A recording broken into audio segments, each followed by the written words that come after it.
For you. From now until May 1st, the 36 Squared Business Incubator is accepting applications for the Disabled Entrepreneurship Boost Award. Winners will receive up to $1,000 in funding to help launch or grow their business. To qualify, you must be a disabled Illinois resident with plans to start or grow your own business in 2023. To apply or for more information, go online to 36business.org. That's 36business.org.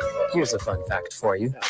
The average chameleon can point their eyes in two different directions. On the other hand, the average human can't. So unless you're a chameleon, there's absolutely no way you can focus on texting when and Pastor driving Lewis at is the on, same could you time. put him on mute? So Put don't me do on it. mute. Unless you're Put you on mute? Okay. Yes, so that because I'm going to be 10 downloading seconds. Of course. something. A message brought to you by the National Highway Traffic Safety Administration, Project Yellow Light, and the Ad Council. We can change the world, change the world, change the world.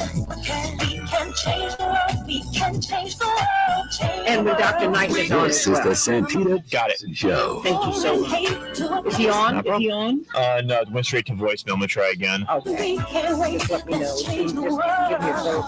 I am We'll do. Here you go. Hey everybody, welcome to the Santita Jackson Show. It is Monday, July 10th, 2023. It is a joy to be with you today on WCPT 820, the nation's largest progressive talk radio station, and AM 950 radio, the voice of progressive Minnesota. I want to hear your voices today. Of course, we're getting geared up for the Rainbow Push International Conference. We'll be talking about affirmative action, election 2024. We hope to have some of the presidential candidates there on the Democratic side.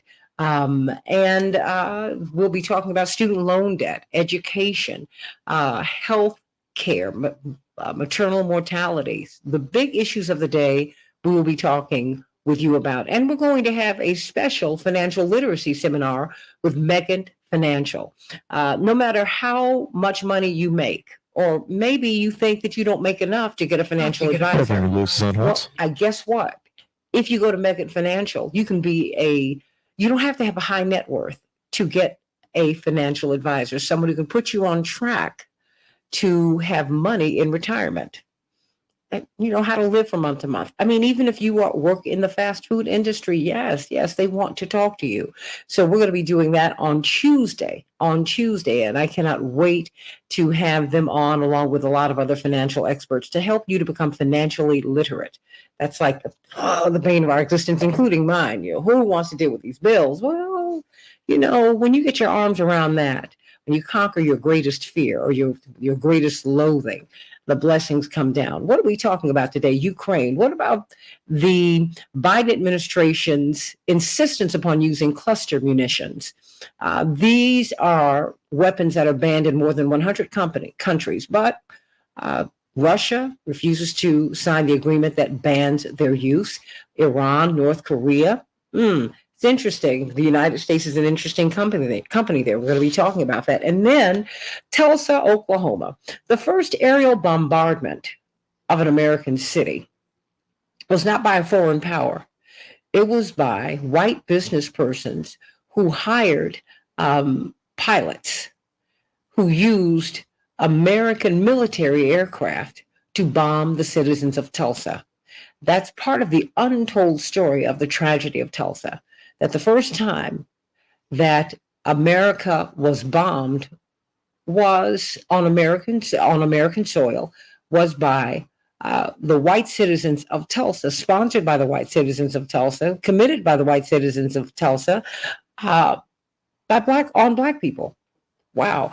And so the last three survivors, who are more than 100 years of age now, have sued for reparations. And they were just denied. The suit was dismissed. So what do you think about that? I want you to call me at 773-763-9278, 773-763-WCPT. Tulsa is something that we've tried to bury in our history, but it just won't go away. But truth crushed to the earth behaves that way. But the suit that the three surviving persons, the people who survived that bombing in that awful day, that awful 24-hour plus period, well, they won't get any relief. They won't get it in this lifetime because the suit was dismissed, thrown out of court. Got to talk about that today with Congressman Jonathan Jackson. and this wonderful panel. What does that mean? What does that say about justice in America? So I want you to call me at 773-763-9278. Meet my morning stars, Lorraine and Shirley from beautiful Philadelphia, and Dave and Linear Bob. That's right. All of you over there on the Santita Jackson and Friends page and on the Santita Jackson Show YouTube channel, please get on over there and let's talk today about justice, really, what's going to be happening. So let's get to some of these headlines before we get to the good news, talking with Dr. Shanina Knighton about infection prevention and Pastor Robert Lewis to get some good news. In Chicago, it's going to be a beautiful day. It already is beautiful. Clear, 85 degrees will be the high. Minneapolis, St. Paul, 90 degrees will be the high, and you too will have clear skies. In Major League Baseball, the Orioles 15, the Twins 2. Wow, the Cubs 7, the Yankees 4, the Cardinals 4, and the White Sox 3 in a heartbreaker. WNBA, the Dream 88, the Sky 77, the Aces 113, and the Lynx 81. All right, everybody. Megan Rapinoe, iconic woman in the world of sport. Indeed, she has used her platform to stand up for the marginalized, one of the greatest sports persons the world has ever known, a star, of course, a superstar in the world of soccer. She has led her team to Olympic gold. She has led her team to 2 World Cup championships. Indeed, the American team has an opportunity to do something that no team, male or female, has done before, win 3 consecutive World Cup championships. Well, at the age of 38, she's hanging up the cleats. And we just wish Megan Rapinoe so much love. Of course, she was one of the first major stars to take a knee in solidarity with those who wanted racial justice, to stood tall for LGBTQ plus issues. Just whenever she has seen people who have lived under the boot, this woman has stood up for them. And we thank God for Megan Rapinoe. And we just cannot wait to see what is next for her. So let's get to some of these other headlines, everybody. What is going on? President Joe Biden is in London today for meetings aimed at bolstering the U.S.-UK special relationship, as it's termed. He arrived at 10 Downing Street. Prime Minister Rishi Sunak on a range of issues, and he will be meeting with King Charles after he finishes this meeting, which he did do with Prime Minister Sunak. Biden's stop comes on the eve of a high-stakes summit with NATO leaders, just days after he told CNN that the alliance is not yet ready for Ukraine to join, even though a majority of NATO want Ukraine in. What do you think about that? What is that going to mean? We're going to be talking about that at the bottom of the hour, too. Heavy rainfall in parts of the northeastern U.S. has forced closures, water rescues, and urgent warnings about life-threatening flash floods. Indeed, in New York, they have had what they are calling a once-in-a-millennium flood. Not just 1 inch, not just 2 inch, but 24 inches, everybody. At least one person was killed after being swept away in floodwaters in New York City's Orange County, which is among the areas hardest hit.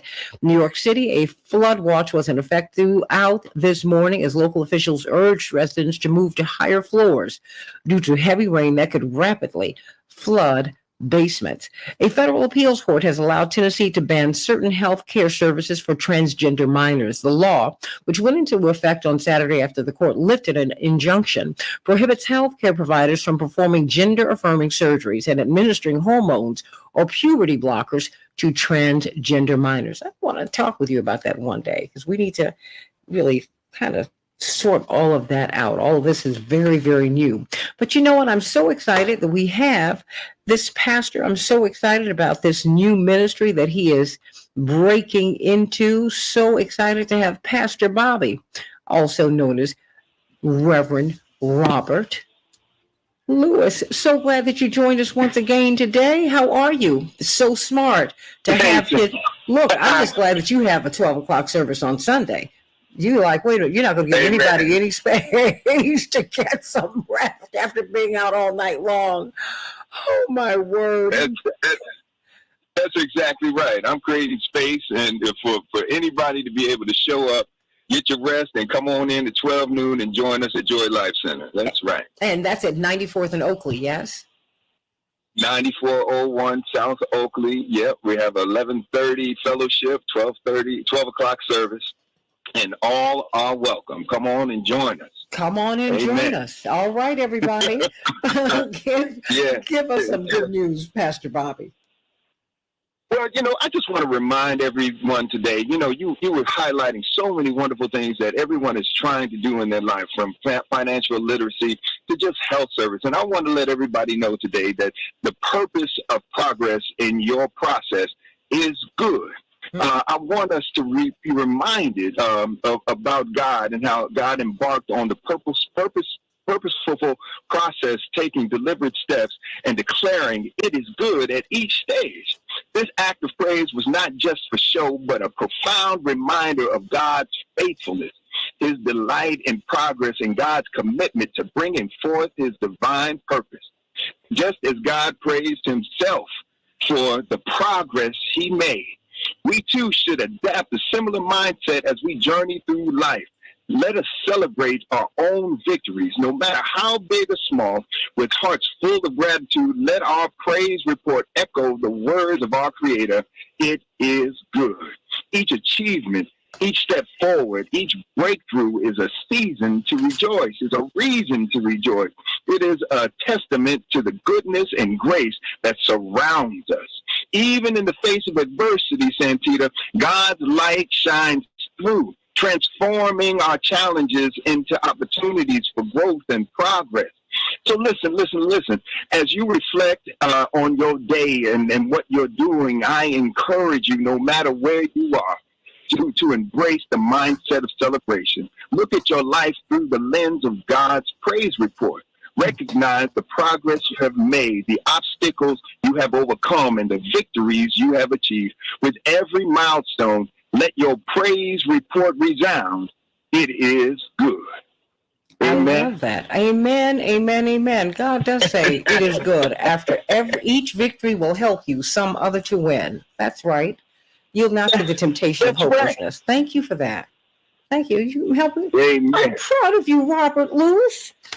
To fully disclose, I have known him all of his life. He and my baby brother Yusuf are the same age. We grew up next door to each other. This is the son of the iconic Ramsey Lewis. And I mention that because it's very interesting that as I pivot to talk about infection prevention, that given you're from a family of ministers, and what's interesting to me is that, and your father never strayed from that, because he always had, like Roberta Flack and some of these great artists, Aretha Franklin, you would see them in performance pivot to church music.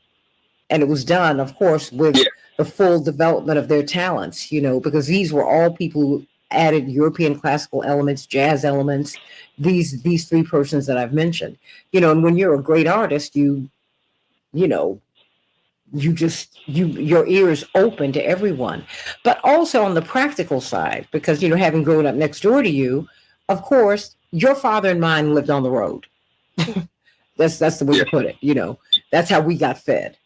And our mothers were always talking across the fence with each other because, even though they were fortunate enough to have help, their husbands were on the road 5-6 days a week working.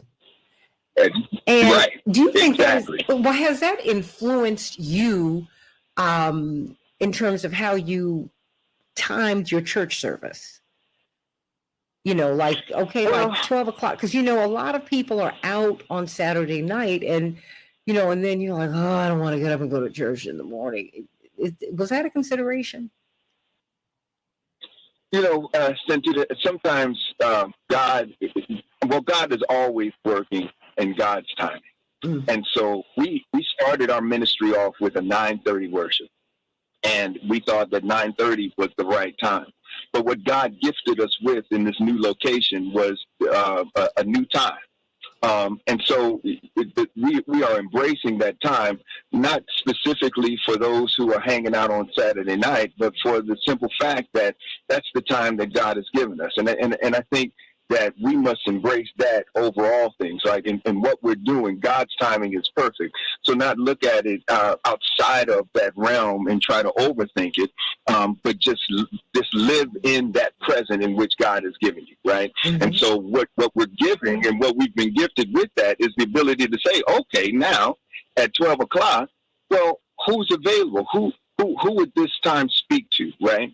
And so one of those groups of people would be those who not only hang out late, but work late, who work the night shift, or for those individuals who want to be a part of a second service. They might go to 7:30 service, get a little late breakfast, and come on through and worship. Dr. Knighton's on hold. And so we just stand up that 10 post to invite everyone who's willing to move and be transformed in their life to come join us at Joy Life Center at 12 o'clock. And the address again is? 9401 South Oakley on the south side of Chicago, right in Beverly. Oh my goodness! So proud of you, Pastor Bobby, and thank you for that Thank you for that lesson and that blessing this morning. You know, it is good. Amen. That's right. Hanging the hat on hope. I'm loving it. I'm loving it. Can't wait to have you on next week. Yes. It's all good. You know what? It really is, and it all works out in the end, doesn't it? Hey, amen. All right. things working good of those who love the Lord. Well, you better love him. Start there. Yeah. Yeah. And who are called according to his purpose. Get on track with God. Now. Come on now. You know, those things they do matter. Sending you so much love. Pastor Bobby, everybody, 94th and Oakley, 12 o'clock on Sunday. You need to go on and be there as this ministry continues to grow and serve people. Pastor Bobby, there's someone who I want you to get to your church and get to the community, an infection preventionist. I've never heard of such a profession until this pandemic. Dr. Deborah Verholden, one of the world's leading public health experts and epidemiologist, who's now the head of global public health at NYU. She heads like 11, 12 campuses all over the world. She brought this young woman to us, registered nurse, infection preventionist, and we're always looking every day at ways that we can change the baseline, Pastor Bobby. She said, you know, you need to, be the CEO of your own health, and we need to normalize wellness, not sickness, which, of course, fits into your message this morning. Dr. Knighton, I've got a couple of minutes here, but I'm going to give you a couple of minutes on the other side. What did you want to talk about today? Good morning, Santita. So I think the most important thing to talk about now would be, I would say, children and childhood illnesses. While I understand, like, let's say COVID tracking is not occurring, we do still have about maybe 4 illnesses that are still going around, unfortunately, that are wreaking havoc amongst the pediatric population as well as the older adult population. And that would, of course, be COVID, which we know. It would be respiratory syncytial virus. It is human metapneumovirus, okay? And then the other one is a parainfluenza, so a human parainfluenza. And so the thing is even though these illnesses are occurring, and enteroviruses as well, which, you know, may cause like different viruses such as hand, foot, mouth disease. So these things are typical during, like, let's say, the summer, like when it gets a little bit cold. It's typical because it spreads, you know, between kids that are playing. It can be spread between, like, let's say, toys. And so I just encourage people that whether or not they're doing a play date for their children, whether or not their children are still attending daycare services during the summer, is to really understand what are the cleaning practices that are taking place in some of these facilities. Unfortunately, what is occurring is when people's kids are in these settings, they assume that just because the summer months have done away with, that they're safe. Meaning, just for us, when we say that, you know, flu is no longer in peak season, that people will be okay. But for pediatrics, they have a different trajectory when it comes to illnesses, and we saw some of that last summer. So I encourage people to make sure that toys are being wiped down. I encourage that if you know your child is sick, making sure that your child stays home, making sure that if you know that there is an older adult that you have around you that is also sick or has compromised health, that they are not around a sick child. You know how that saying goes, that long story short, if a child has a common cold, then it gives an adult pneumonia or the flu. So it is very essential to make sure that people that are ill, specifically children, are not around sick adults, and it's important to make sure the sick adults are not around children because it can turn into other illnesses that can be complicated for that population. Amen, amen, amen, amen. You know, because everyone says once you send your children to daycare, oh, prepare to get sick. Dr. Knighton is saying, no, don't do that.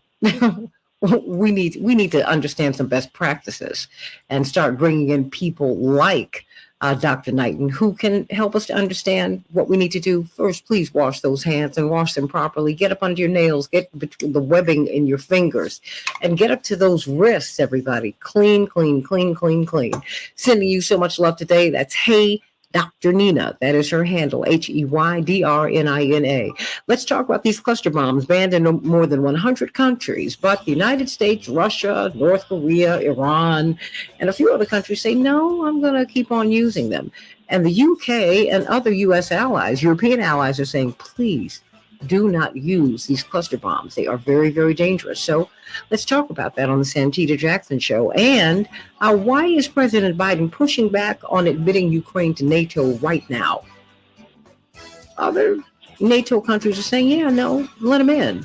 He's saying, no, not yet. We need to take care of this war first. What does all of this mean? Let's talk about it on the Santita Jackson Show. And then at the top, Tulsa. The last 3 survivors of the Tulsa riot, the first aerial bombardment in the history of this country in which bombs were dropped on Americans by Americans. Well, they had their reparation suit tossed out of court last week. Let's talk about it with Congressman Jonathan Jackson and a wonderful panel back in just a minute.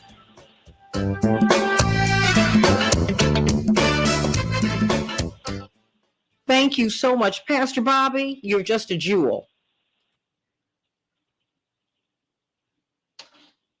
Is anyone there? Oh, Dr. Knighton's still there. oh, I'm okay. here. I thought Okay. Oh no, I was speaking to him, but I'm pushing this morning, but I'm glad to hear your voice.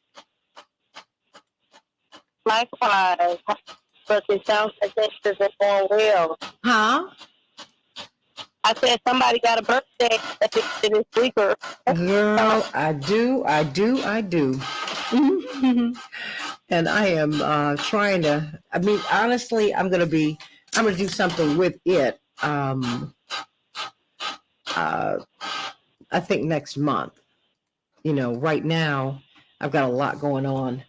Lots and lots and lots and lots. So I'm going to take care of the things that I absolutely have to take care of right now. But I'm excited.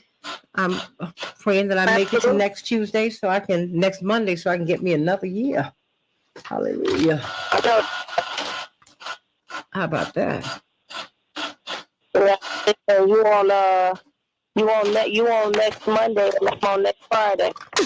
Girl, look, honey, I'll be doing it through August. Don't you worry. Don't you worry, darling. I'll keep on doing this. Oh yeah, I'm not done. So, but I'm glad to hear your voice. Likewise. Okay. Likewise.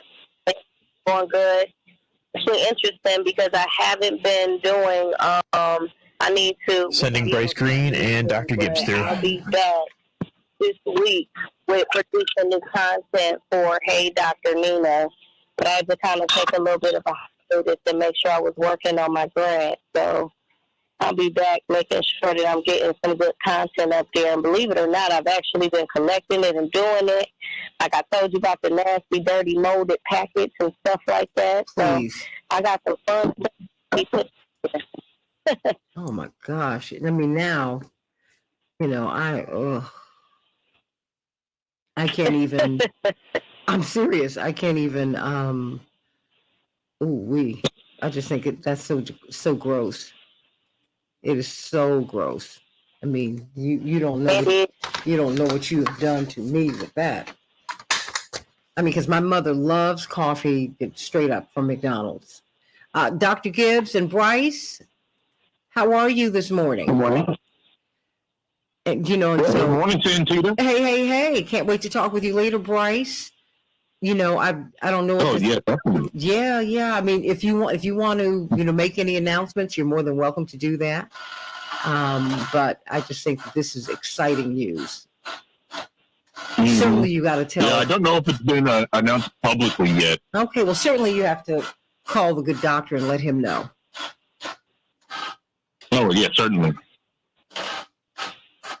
You know, you've got Good morning, everybody.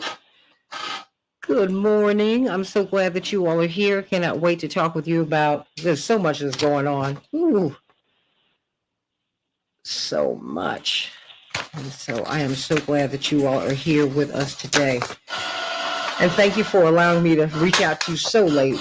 I had one of those long, long days. A very, very dear friend of ours had her 90th birthday party yesterday. And it was like 60 seconds, everybody.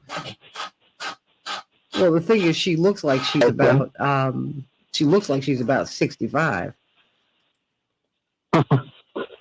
Good for her to have lived that long. That's an accomplishment. Oh, absolutely. It's a real blessing, and she is she's one of our oldest and dearest friends, and so I'm just really, really, really happy about her birthday. We really had a wonderful time yesterday, and I tried to get a little rest after the show because, as you know, I have I get no breaks in the weekend.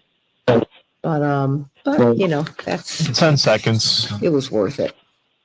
It was definitely worth it. So, got a chance to see people that I hadn't seen in a long time, neighbors, because we all grew up across the street from each We other. can change the world, change the world, change the world. We can change the world, we can change the world, change the world. This is the Santita Jackson Show. War and hate to a place of love, it's not too late. Gotta save the children, we can't wait. Let's change the world. I am green. Hey everybody, welcome to the Santita Jackson Show, July 15th through the 19th, the Rainbow Push International Conference. I hope that you will be there. It's going to be great. I might have a birthday in the middle of all of that too. Not going to have a big shindig because I've got so much going on, but I promise you I'm going to do something before the summer is out because it's a big one for me. I'm so excited. But we're going to be talking about the great issues of the day, and one of the issues that we will be discussing is Ukraine and war and peace. What do we do about that? We'll be talking about affirmative action. We'll be talking about now this Tulsa case, which we will be discussing at the top of the hour. The 3 remaining survivors of the Tulsa bombing. The first aerial bombardment on American soil, as a matter of fact, was not committed by a foreign power, but it was committed by white American citizens on black American citizens. That's right. The leading white citizens of Tulsa hired white pilots to take American military aircraft and drop bombs on the people of Tulsa. You just cannot make this up. And so they who have survived, more than 100 years of age, each one of them, they sued for reparations, and the suit was thrown out of court on last week. And I want to talk with you about that with Congressman Jonathan Jackson and others. But let's talk about the cluster bombs. This has become a real issue with Ukraine. You've got President Biden. I've got a lot of questions for you, Dr. David Gibbs and Bryce Green. I've got a lot of questions for you about whether or not Ukraine is going to be in NATO. You have now President Biden pushing back a little bit. But first and foremost, people want to talk about these cluster bombs, which are very, very dangerous.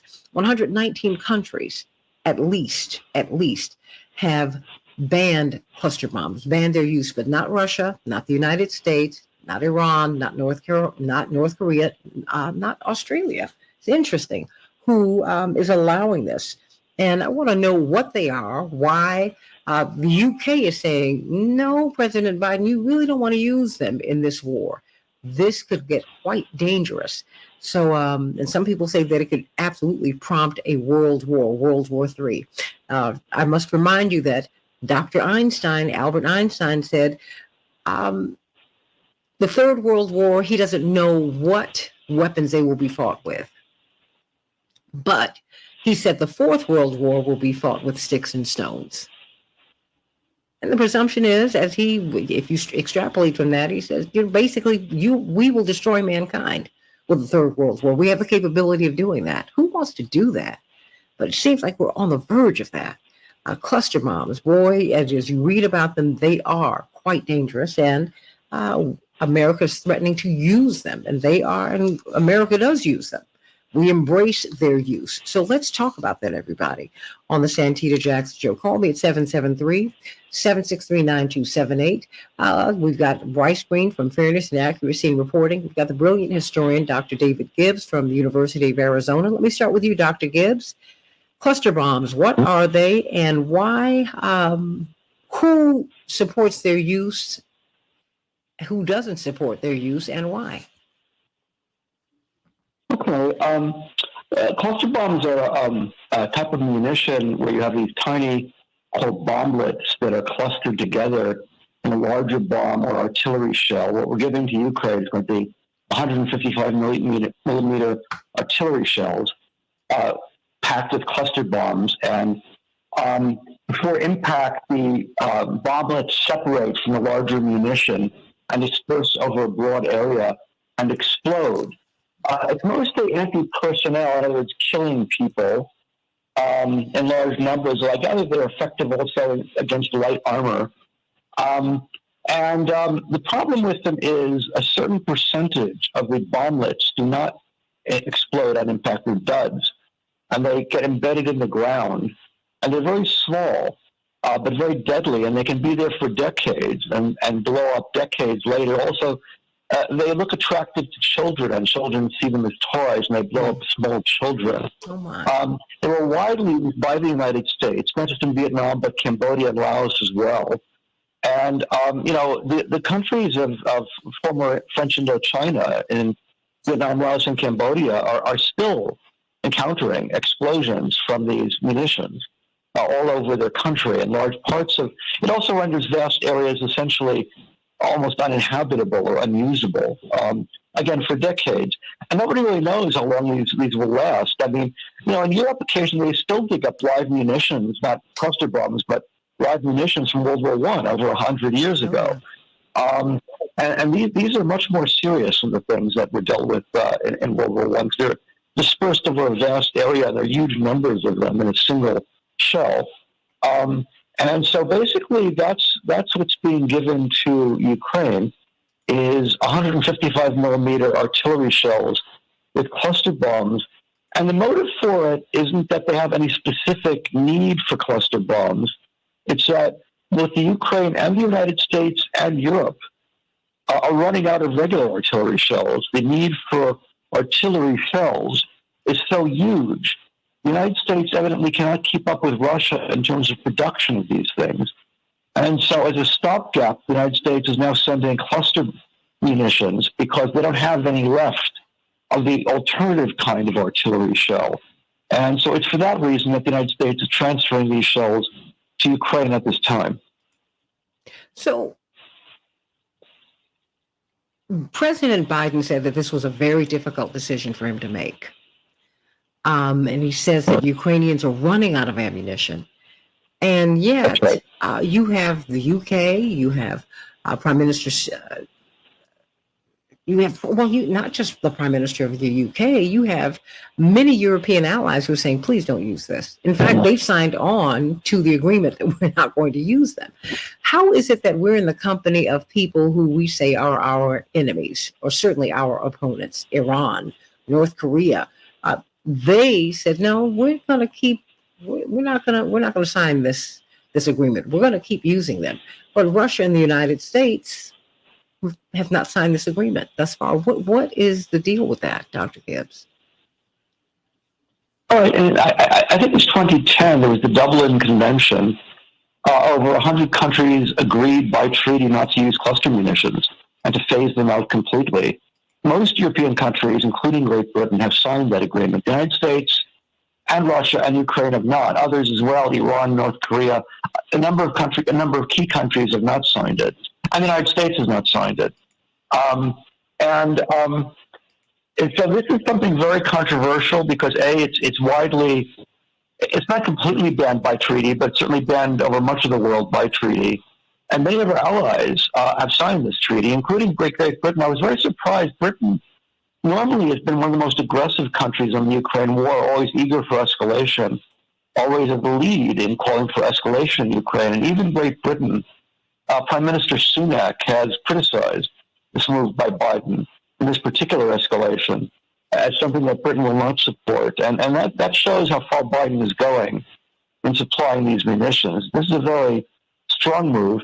I should add, in the Democratic Party, there's been kind of lockstep and almost disturbing, really very authoritarian quality to the Democratic Party on this war, where there's been no dissent at all, really on anything, any aspect of this war.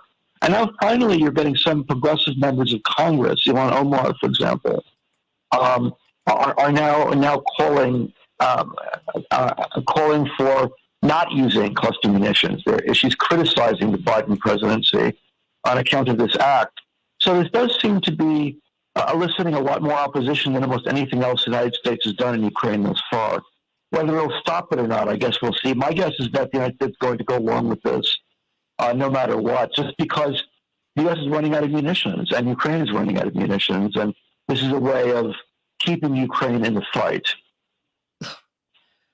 What do you see, Bryce Green?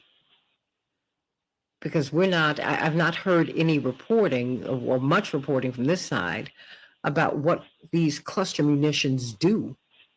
I've not heard, they're not taking the cameras into areas where these children from Yemen have been killed, and all around the world, which is why more than 100 countries, more than 120 have signed on. They said, no, we don't need to do that. And yet the two major military powers, well, not China, but the United States and the two major nuclear powers have said, no, we're going to keep our hands in that pot. We can still use cluster munitions when it's so clear that they're so dangerous and they remain live for only heaven knows how long. What's going on? What are we looking at here, Bryce? Right. Well, as Dr. Gibbs mentioned, countries like Laos, Vietnam, Cambodia, they're still dealing with the effects of the cluster bombs, the cluster munitions that we dropped and left around during the Vietnam War. There was the Prime Minister of Cambodia actually came out against the U.S. Giving these cluster munitions to Ukraine, citing these insane numbers of civilians who have been injured in the wake of the war. Since 1979, over 20,000 civilians have been killed by cluster munitions, by American-made cluster munitions that did not detonate. That's 20,000 civilians. And so when we talk about sending these weapons in there, what we're talking about is poisoning Ukraine, even more than it already has been poisoned. It's talking about making sure the country is even less habitable than it would be if we stuck to conventional weapons in Ukraine. And this is similar to another escalation that we've seen from the Western side. Even if the UK is somewhat hesitant to send cluster munitions into Ukraine, they were more than willing to send depleted uranium ammunition, which is an ammunition type that is made from the byproduct of nuclear reaction. And these munitions are harder and armor piercing, and so some countries use it to fight tanks and fight armored vehicles. But the problem is that they leave a lot of dangerous radiation around, and this was used during the U.S. invasion of Iraq, during the attack on Fallujah more acutely, and today we're still seeing birth defects from these sorts of munitions. Still, children are being born today with tumors and cancers and deformations that are linked to U.S. use of these depleted uranium munitions. And so here we have the U.S. once again spitting in the face of this idea that their effort to arm and train Ukraine is an attempt to help the Ukrainian people. If they were willing to help the Ukrainian people, well, not only would they be seeking a negotiated settlement, which the U.S. has been completely opposed to ever since the beginning of the war, since long before the war. Not only would they be seeking a peaceful settlement, but they would also caution against sending these sort of munitions that would permanently damage the Ukrainian countryside, permanently damage these civilian areas. Each of these munitions has the potential to devastate civilian populations if and when they come back. this is not setting the stage for prosperity for the country. This is setting the stage for more death and more destruction. And it's astounding that no one is taking a serious stance against this. Now, I will say that you are seeing more criticism than I've ever seen before from the Western establishment, from both liberals and conservatives who are supporting the war. Even the most hawkish among us, like Michael McFaul, who is a former ambassador to Russia. Well, he's saying that, well, if Ukraine ends up using cluster munitions against civilians, well, then I'll denounce it, which is, not a especially strong statement, but especially coming from someone who has been as hawkish as he has been on the Ukraine war, it's significant. And Biden administration called this a quote-unquote difficult decision. Well, I actually do believe that, because just a year ago, the U.S. was being called on to send cluster munitions to Ukraine, and well, now, back then they were very against it. They said that no, we do not want these types of weapons being used on this battlefield. But now, as Dr. David Giz said, the ammunition stocks for the sorts of artillery shells that fit into the artillery battery that Ukrainians have, those sorts of shells are running out. And the Western Bloc, the entire NATO bloc, is unable to produce enough at the rate that Ukraine is going through them, and so they've decided to turn to these dangerous, these harmful cluster munitions. And what this says is that even though Western powers understand that Ukraine is in a crunch in terms of supplies, morale, and munitions, they still want the war to continue. Even as the Ukrainian offensive is failing, is sputtering, and has failed to even reach the first line of Russian defenses, U.S. planners and Western planners want this war to continue. Why? Which is why? They have announced, even as far back as 1 month after the war started, back in March, Secretary of Defense Lloyd Austin, who is a Raytheon guy, he announced that the plan, that the U.S. goal in Ukraine is to weaken Russia, is to make sure that they are drawn into some sort of quagmire that would drain Russian troops, that would drain Russian military, that would drain Russian arms, and drain Russian morale. The problem is, while this war has been of great cost to Russia, the cost to the Ukrainian side has been exponentially higher. And if this is a numbers game, a war of attrition, if Ukraine is unable to even sustain the level of artillery battery, that really calls into question this idea that if we just pour in more weapons, we could bleed Russia. We could drain them of their military power. We could make sure that they're never able to launch another military invasion again. But this is pure fantasy, as this summer offensive has shown, as the progress of the war has shown.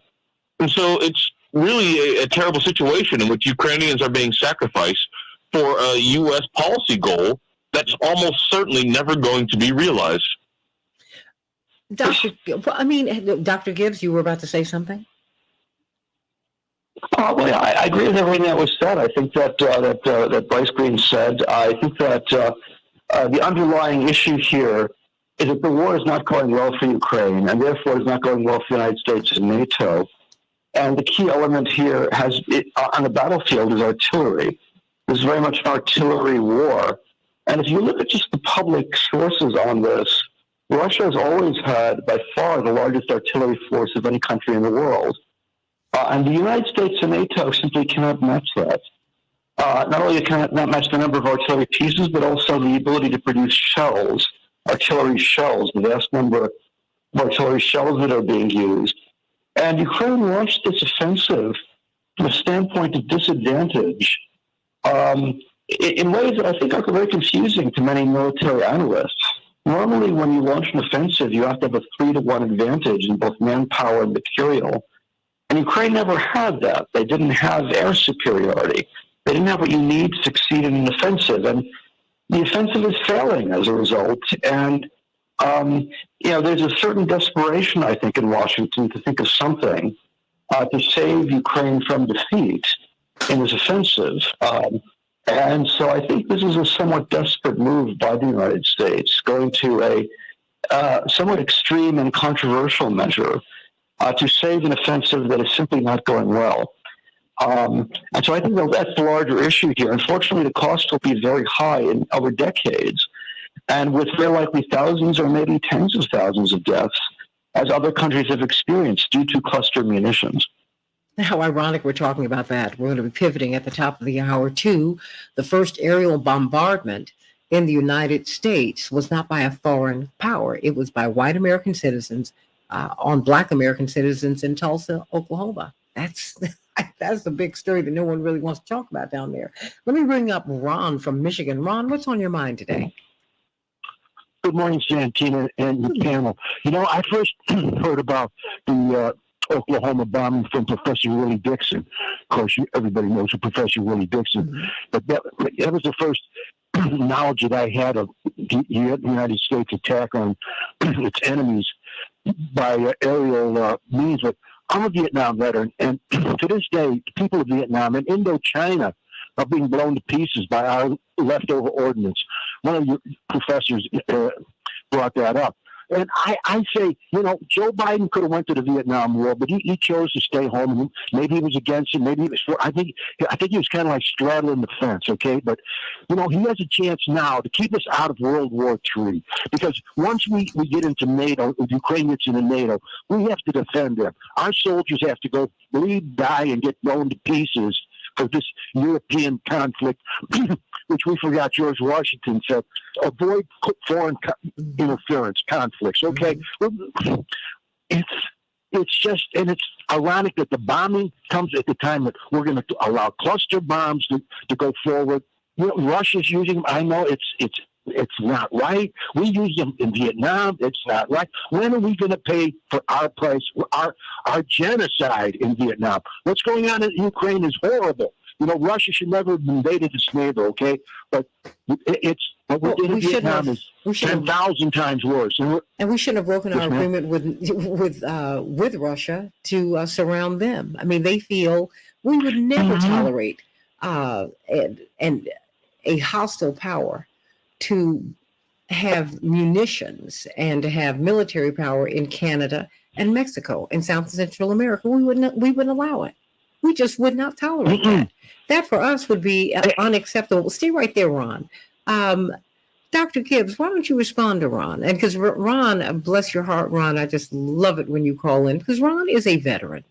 You know, in the last conversation I remember having with my grandfather, the last time I saw him alive, he died, oh boy, maybe 6 or 7 months after I had this conversation with him in person. And he talked about the Second World War. And he said, you know, as a Black soldier, they were sent into Auschwitz and Buchenwald because when the survivors saw them, they, number one, knew that they were not Nazis.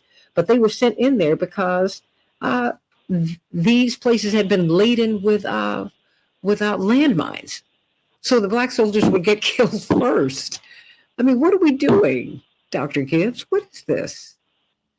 We can't win. Well, I mean, it's good that Ron brought up Vietnam and the historical continuity from Vietnam to Ukraine. And, you know, this is that group is engaged in these sort of unnecessary, highly provocative overseas adventures and kind of provoked wars. There's no doubt the United States provoked the Vietnam War. It was not totally unnecessary to have the Vietnam War in the first place. I mean, there was an agreement in Geneva in 1954 for an election in Vietnam, for reunification of Vietnam, and the United States violated that agreement in Geneva, just as the United States violated its agreement not to expand NATO. The United States, I'm sorry to say, is a very aggressive country, and there's a line of aggression stretching back many decades. I think a key difference with Vietnam, I think, is where American officials did learn the lesson of Vietnam and also the lesson of Iraq and Afghanistan, is they wanted to have a war without U.S. troops on the ground, at least not in combat situations in large numbers.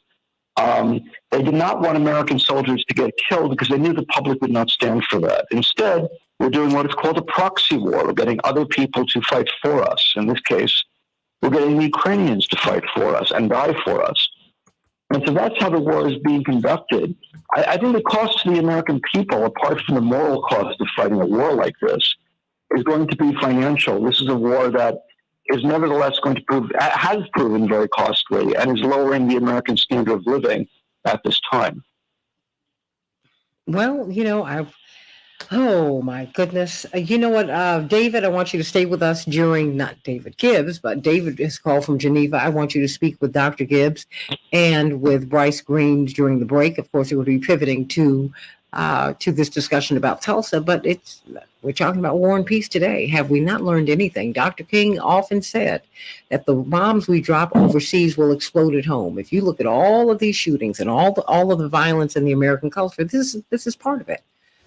We have not elevated diplomacy even to the level of war. I mean, when Dennis Kucinich talks about a Department of Peace, we laugh at him. Why? What is the point? What are we doing?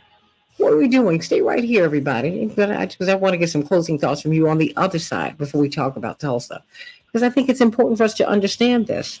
The danger of these cluster munitions, they're very, very dangerous. They can kill a lot of people, not just now, but in the future. Back with more of the Santita Jackson Show. Why did we drop bombs on the people of Tulsa? Why did Americans drop bombs on Americans? That was the first time it happened here. First time. And their reparations lawsuit was thrown out of court. Congressman Jonathan Jackson and a tremendous panel will be talking with us about this in just a few minutes. Back in just a minute.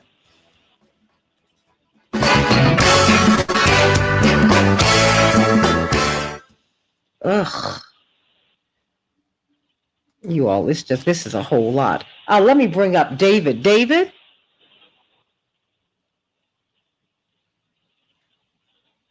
Try one more time. Okay, David? Hi. Hey, hi. Yes. I'm sorry I don't have a lot of time, but I did want to bring you on so that you could speak with Bryce Green and to Dr. Gibbs, or just to make your statement. What's on your mind, hon? Well, I agree. I was not for, I'm very peaceful. I don't like war. I think it is, I'm in agreement with all of that. The one thing that one has to be at some level, some pragmatic, and that is, do we, at this point, do we just withdraw and let Russia, take over Ukraine, and then where will be next? I mean, I think it really is horrible. How you doing? Thanks. All right. Have a good one. The situation we're in, and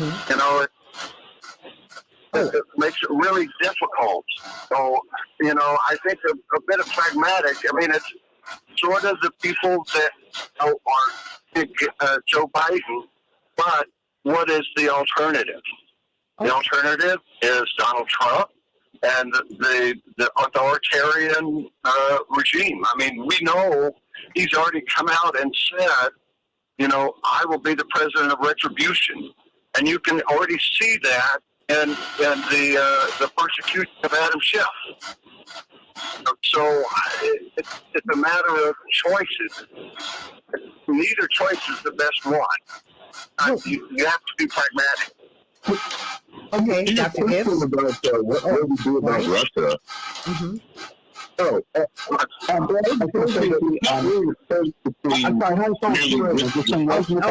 hold on 1 second. Bryce, okay, and then I'm going to have Dr. Gibbs. Yes. Okay. Right. The choice isn't between simply withdrawing and leaving Ukraine to fend for itself without doing anything, and escalation to the point of nuclear war. Those aren't the choices. There's another choice that really doesn't get talked about in the Western press. It's negotiation. Negotiations won't happen unless the U.S. is a part of it. That's just a fact. That's just the political economy of Ukraine. But we can negotiate. We've been actually blocking negotiations and coming out against negotiations ever since the war started, even before the war started. When China recently put out its, their peace plan to wind down the war, well, the Russian response was, well, clearly the West and Ukraine aren't ready for it. We support it, but we can't sign on to it. The U.S. response was that absolutely not. Any ceasefire is a terrible idea, and we're never even going to entertain the idea.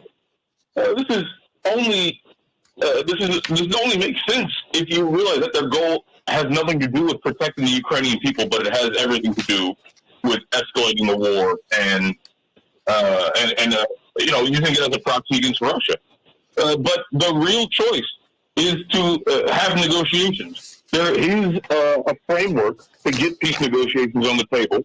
It's been clear for the last 8 years, but the U.S. and the West has refused to implement it. So that's, I think, the choice that we have.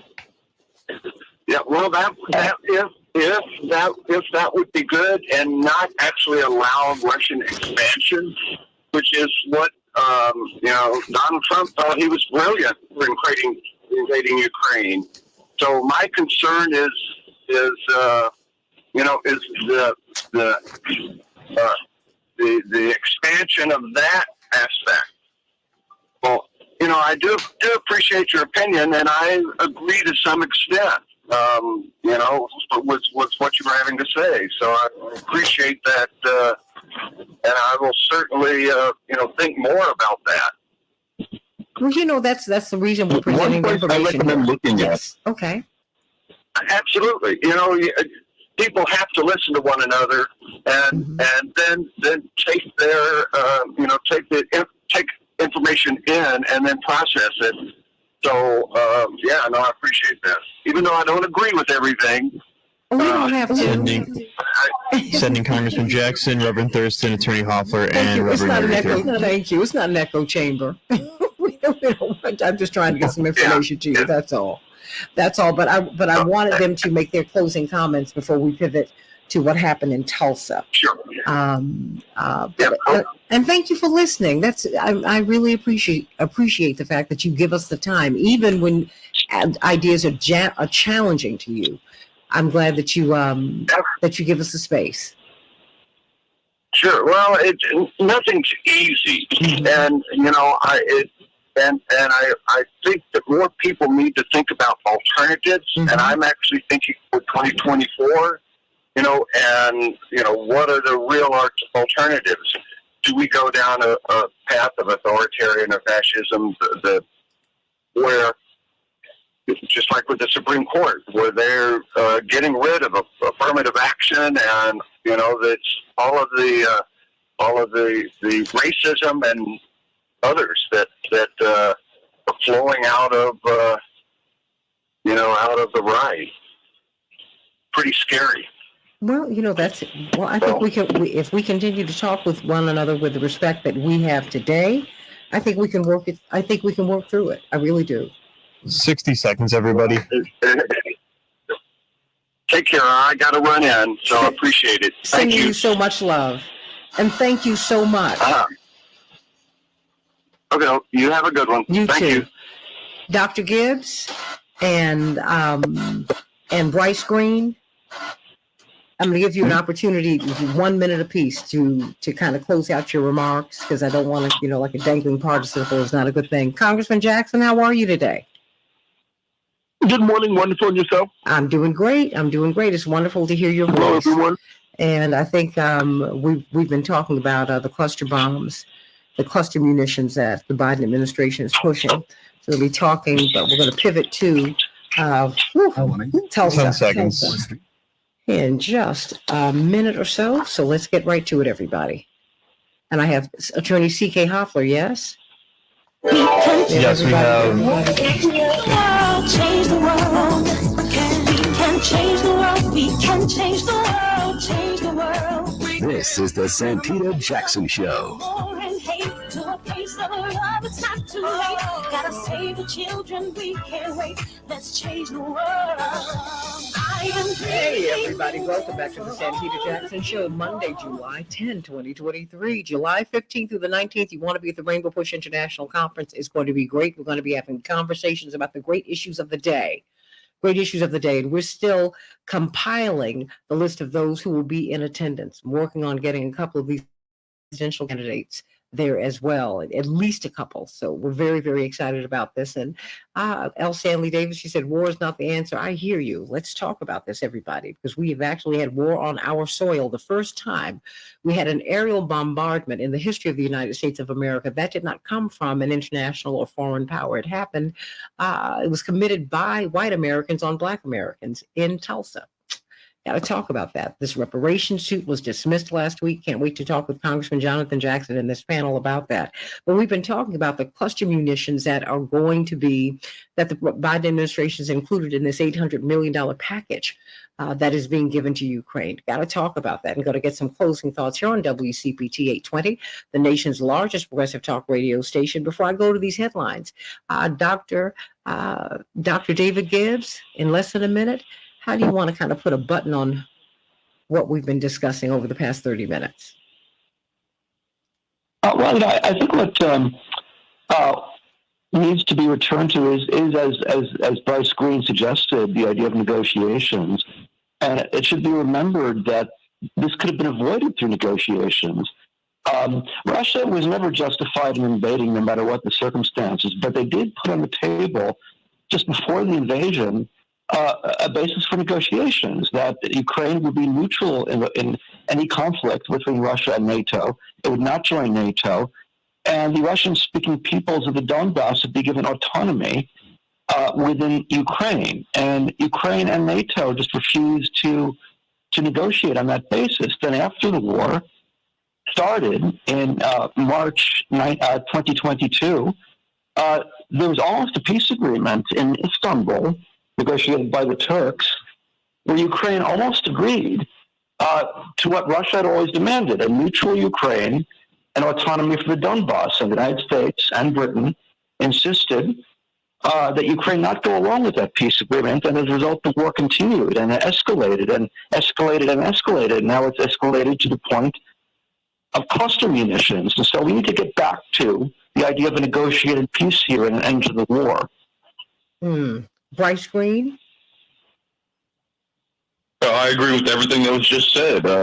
This war was started because the U.S. wanted to assert its right to put weapons and munitions and missiles on the border of Russia, something the U.S. would never accept.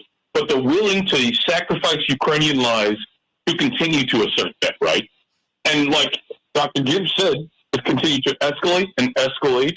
The U.S. has avoided any off-ramp. The American political class has also been very encouraging of this sort of escalation. Very few of them, you very rarely do you hear any, progressive politicos or progressive members of Congress call for negotiations, call for peace deal. The only time where you did have something similar to that, they walked back from it immediately. So right now, the U.S. policy is to fight Russia to the last Ukrainian, but this, of course, is going to end in disaster. It will poison Ukraine forever. It will could lead us towards a nuclear war. So what's needed is alternative media and for progressive voices to stand up and demand negotiations and to resist this hawkish pressure to portray this conflict as a sort of good guy, bad guy situation, and realize that the only way out is for people to talk. Bryce Green, Fairness and Accuracy in Reporting, and Dr. David Gibbs, University of Arizona. Brilliant historian. Thank you all so much, and thank you, callers, for calling in. Let us make a pivot to talk about what happened in Tulsa just a few days ago. Before we do, let me just give you a few quick headlines. In Chicago, it's going to be clear. 85 degrees will be the high. Minneapolis, St. Paul, 90 degrees. It will be clear. Major League Baseball, the Orioles 15. Wow. The Twins 2. The Cubs 7. The Yankees 4. And in our heartbreaker, the Cardinals 4. The White Sox 3. WNBA, the Dream 88. The Sky 77. The Aces 113. And the Lynx 81. Dedicating the show today to the great Megan Rapinoe. Brilliant sports person. We thank God for this woman who has brought us 2 World Cup championships. They are in line to have a three-peat. That has never happened in the history of the sport for men or women. Olympic gold. One of the first prominent athletes to take a knee to protest for racial justice and for justice for all of the downtrodden. She has announced her retirement at the age of 38. We thank God for Megan, and she is in line to get us this 3rd World Cup. But she's already done so much, and so my hat goes off to her today.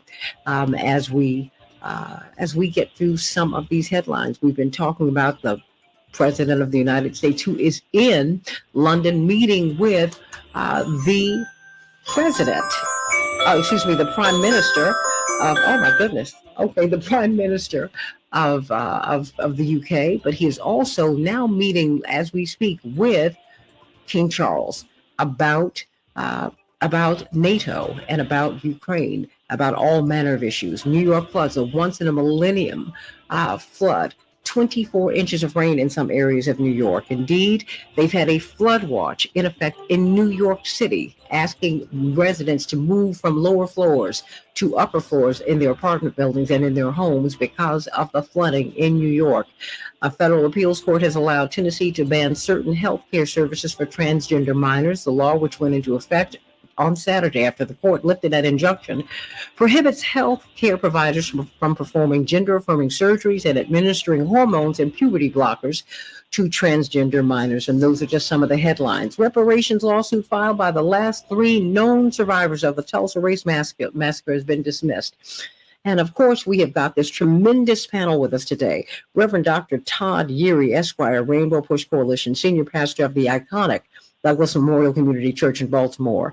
We've got attorney C.K. Hoffler, former president of the National Bar Association, legal analyst on Court TV, chair of the Rainbow Push Coalition, Reverend Stephen Thurston II, New Covenant Missionary Baptist Church, who actually brought this story to me. And I thank you for posting that. He uses his ministry in such magnificent ways. We're going to start with Congressman Jonathan Jackson. Congressman Jackson and I had the privilege of being in Tulsa a couple of years ago when President Biden became the first president in history to visit Tulsa and to acknowledge what happened there. Indeed, it's just come out over the past couple of years that the first aerial bombardment in the history of the United States on American soil did not happen. It was not committed by a foreign power. It's committed by white Americans on black Americans in Tulsa. Congressman Jonathan Jackson, when you hear that the reparations lawsuit filed by the last 3 known survivors, each of them more than 100 years of age, that it was dismissed, it was tossed out. What do you make of this? It's painful, and it follows, unfortunately, a narrative of our time about colorblindness, which also means Lady Justice's eyes have been gouged out. This is so racially insensitive, so ahistorical. It's really unprecedented. I didn't necessarily understand all the nuances on why reparations, because you're talking about the descendants of slavery. I understand that. But this is an insurance claim to me, that the property, the deed, the insurance company, the remaining survivors, these people never made it to justice, never got to the courts. That this is something much different. Reparations, you started talking about the injury and harm done to groups of people over periods of time. It can be a little more vague. But this is the corner, the property, the deed. This is who bought it. These properties were insured. This is who's built on it currently. This is a child that at the time was witness to a murder scene that I don't know has been interviewed and asked what they saw when, that saw the victims, and there's enough victims' testimony if you get black people standing in the court where their word means something. So this goes back, and for the survivors, my heart goes out to them. It's enormously painful that I think Miss Johnson, is that her name at the time, was 7 years of age when this happened, that the state of Oklahoma is only 7 years older than one of the survivors. So this isn't ancient history. These are Americans that never had a day in court through delay, and, you know, the Indians would say, somebody speaking with forked tongue, that this was a clear case. And it's about having standing in the court. Now, there are other cases for allegations of God knows they're awful, of sexual assault and things that have happened in parishes, and they get standing in the court. They get a day. These people never got a day in court to call in the perpetrators, and the insurance companies and others have never had to pay. That, to me, is what is so terribly painful. Put that on top of put that underneath a superintendent of education in Oklahoma that says you can teach about Tulsa and Greenwood without using race. Put that on top of Missouri and Wisconsin now attacking minority student scholarships. Put that on top of, this is the 100th anniversary of Rosewood in Florida, where another black town similar to Tulsa was obliterated, torn down, burnt down to the shrubs. And so we're repeating history again, and then conclude that with the Supreme Court saying race cannot be used as a remedy, which is going to have unbelievable rippling effects. I can see Homer Plessy versus Ferguson right now, a narrow case that has broad implications. That's bad for America. America lost this past week in a major way, and so I feel so disgusted with what happened in Oklahoma. And but the fight continues. So I'm going to pick my head up after I get through digesting all these stories. I've read so many this past week, and it's like they're attacking hope. What's the option? I ask myself. What are these people thinking? It's just mean and punitive not to give this lady a day in court for a crime that is verifiable that she lays witness to. She's been disrespected the most. And as a consequence, our whole culture, I don't understand the whole reparation on this. This is a specific person that saw a murder that should be given a date that understands where their property is. Well, and let me call their names, because you were eager for us to do that, Jonathan. Congressman Jonathan Jackson, Leslie Benningfield Randall, 108 years of age, Viola Fletcher, 109 years of age, and Hughes Van Ellis, 102 years of age. Their case was thrown out of court, and to your point, Tulsa County District Court Judge Caroline Wall dismissed the case in a written order after reviewing complaints from the city, the Regional Chamber of Commerce, and other local agencies, Congressman Jackson. They argued the plaintiff's request to compensate residents for the destruction of the prominent black neighborhood would impose a significant burden on the government's financial stability. Originally filed in 2020 under an Oklahoma public nuisance law, we'll be asking the lawyers about this in a minute.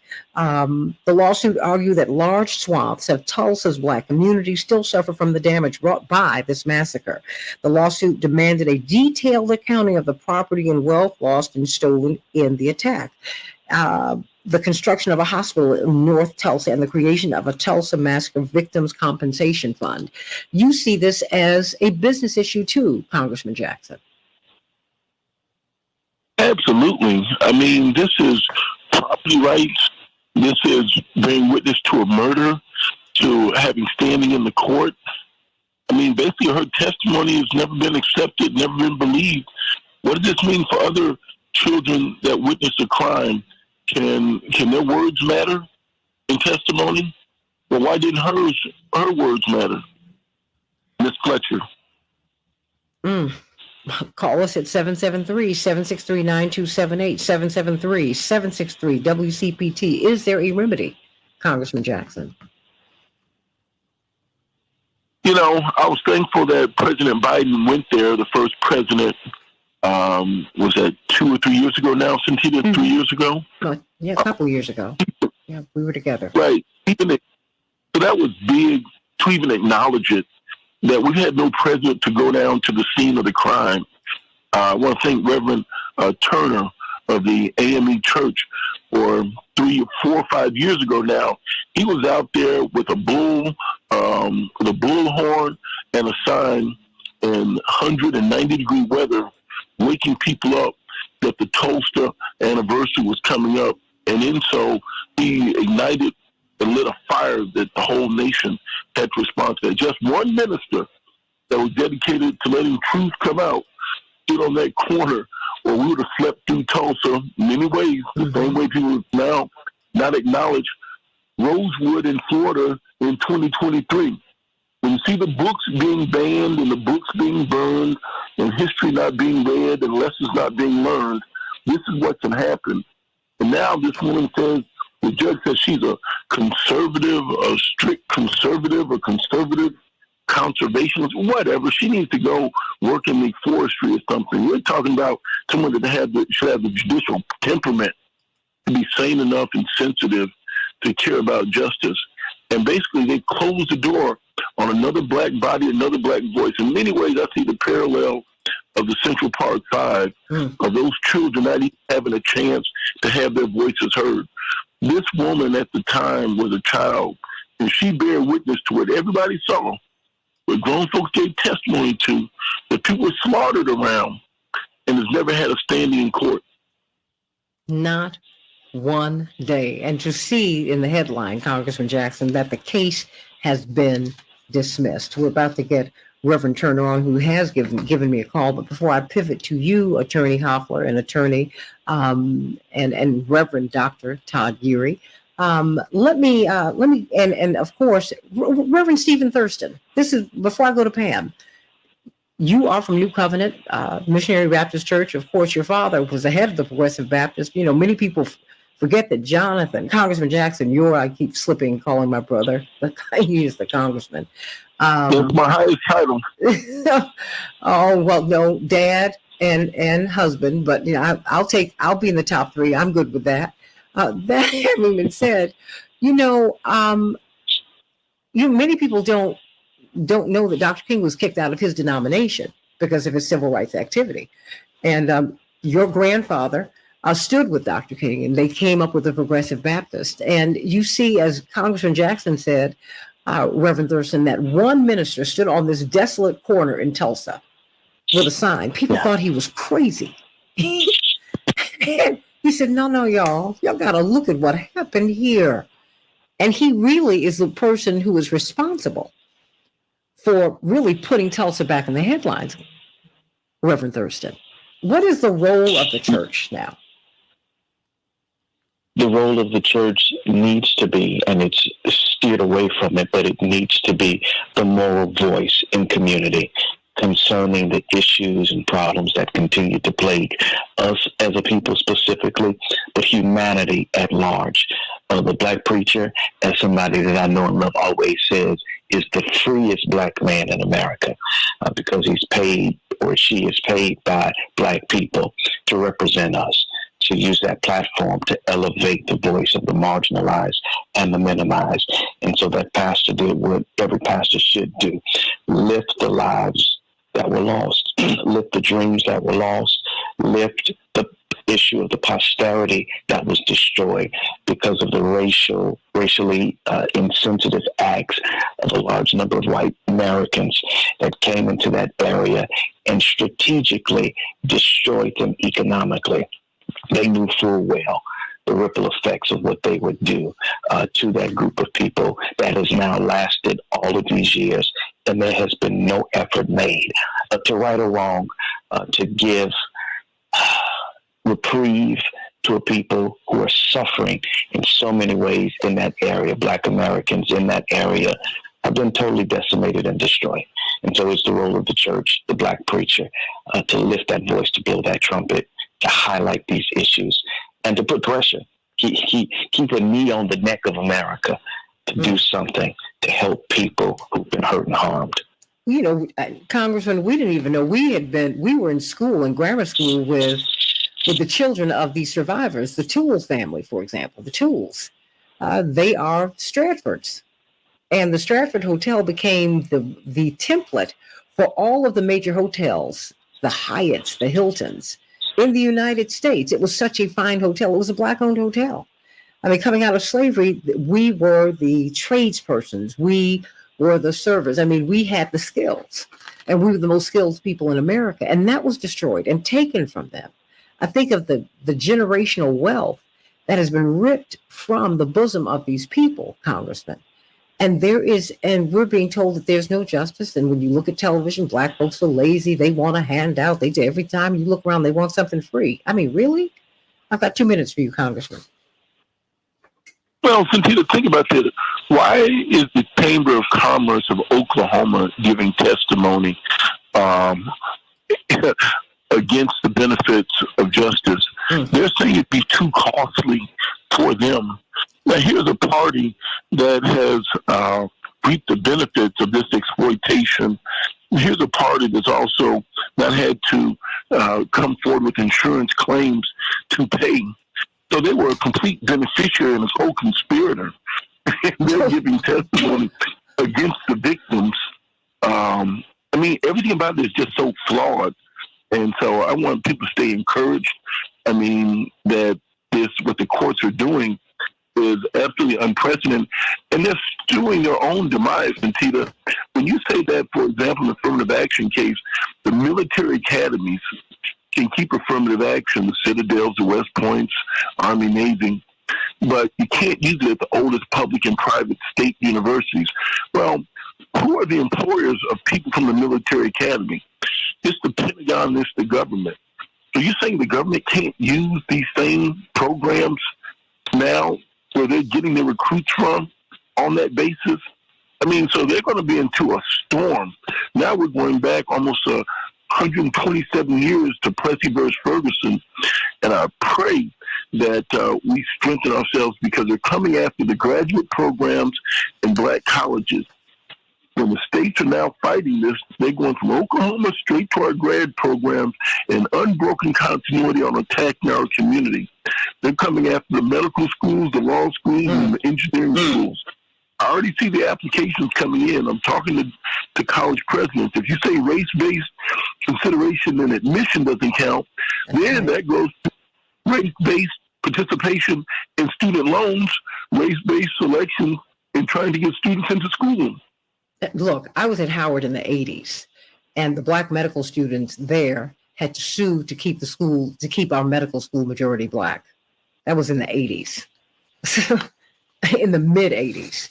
Stay right there. More of the Santita Jackson Show. Want to hear from you. I hear you busting out, C.K. Hoffler and Reverend Dr. We're going to try and get Dr. Turner on, but we got some callers too, talking with Congressman Jonathan Jackson about what's happening in Tulsa. The reparations lawsuit has been tossed out. Back with more in just a few minutes.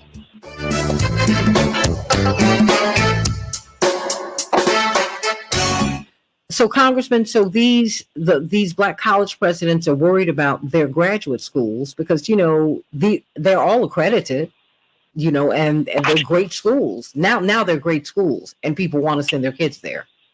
What's happening? You can't get into it. Right, you can't get into NC State, which is the engineering college in North Carolina. Bam, I'll take A&T 40 miles down the road. Give me that seat. They want to go to engineering. They don't care about the undergrad and, who's got love and pride and whatever. They're caring about who's got access to those grad programs. An engineering degree is an engineering degree. They'll take the PhD programs like at Chicago State and in nursing and but it's going to be a straight line at all those A&M colleges and A&T colleges. Ooh, I mean, this is the issue down in Tallahassee with Florida State wanting to get into FAMU's law school. I mean, this is the same issue they're going to create at all these universities. They're going for the grad schools. Well, sending Attorney Connolly and Reverend Turner through. Okay. We've got Jonathan. We've got Reverend Dr. Turner with us. That's my man. Yeah. Hey, Reverend Turner. Hey, Representative Jackson. How are you? I'm Fred. I was just talking about you going out in that 100-degree weather in that bullhorn all by yourself. I believed, man. I said he's unique, but I believed. He's a different kind of guy. And, of course, we've got Reverend Stephen Thurston with us. His father was the former president of the Progressive Baptist, and his grandfather was one of Dr. King's best friends. They called him Boy Baby because he and his grandfather and dad don't age. It's almost like Dorian Gray, but that's another story. But he too is a preaching machine, and of course we've got the brilliant Reverend Dr. Todd Deary, Esquire, and the former president of the National Bar Association is going to help us to understand what this lawsuit or what happened here. And she's going to be talking about this on her radio show on WAOK tomorrow at 11 o'clock Eastern Standard Time. Attorney C.K. Hoffler, who's also the chair of Rainbow Push, and Aaron Connolly. Boy, but you know what? I know I've got an embarrassment of riches. When Pastor Thurston sent this to me in the middle of the night. Well, he didn't send it to me. I went on his Instagram feed because it's so fascinating. And he said, y'all, while we are having these arguments about really issues that are not big, Did you all miss this? And you know what? Reverend Thurston, I did miss it. So, of course, I called Reverend Thurston in the middle of the night. I mean, excuse me, Reverend Turner, in the middle of the night. Crazy. And bless his heart, he called me back early this morning. Congressman, I called my brother. I said, Congressman Jonathan, would you be willing? And because I know he's busy. But I just think that, Congressman and Reverend Turner and 60 seconds, everybody. Reverend Thurston, Reverend Yeary, Attorneys Connolly and Hoffler, something's got to be said about this. No one's talking about this issue, that this case was thrown out. No one's even talking. Stand by. No one's even talking about it. And it's just, they looked at these 100-year-old people and said, you don't matter. Oh, my gosh. And Jonathan, we saw them when we were down there at Reverend Turner's insistence and invitation. We saw them. Boy, oh boy. Stand by.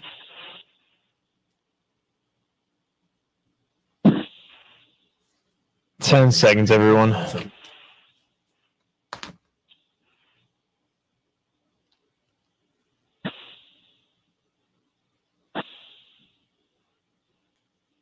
We can change the world, change the world, change the world.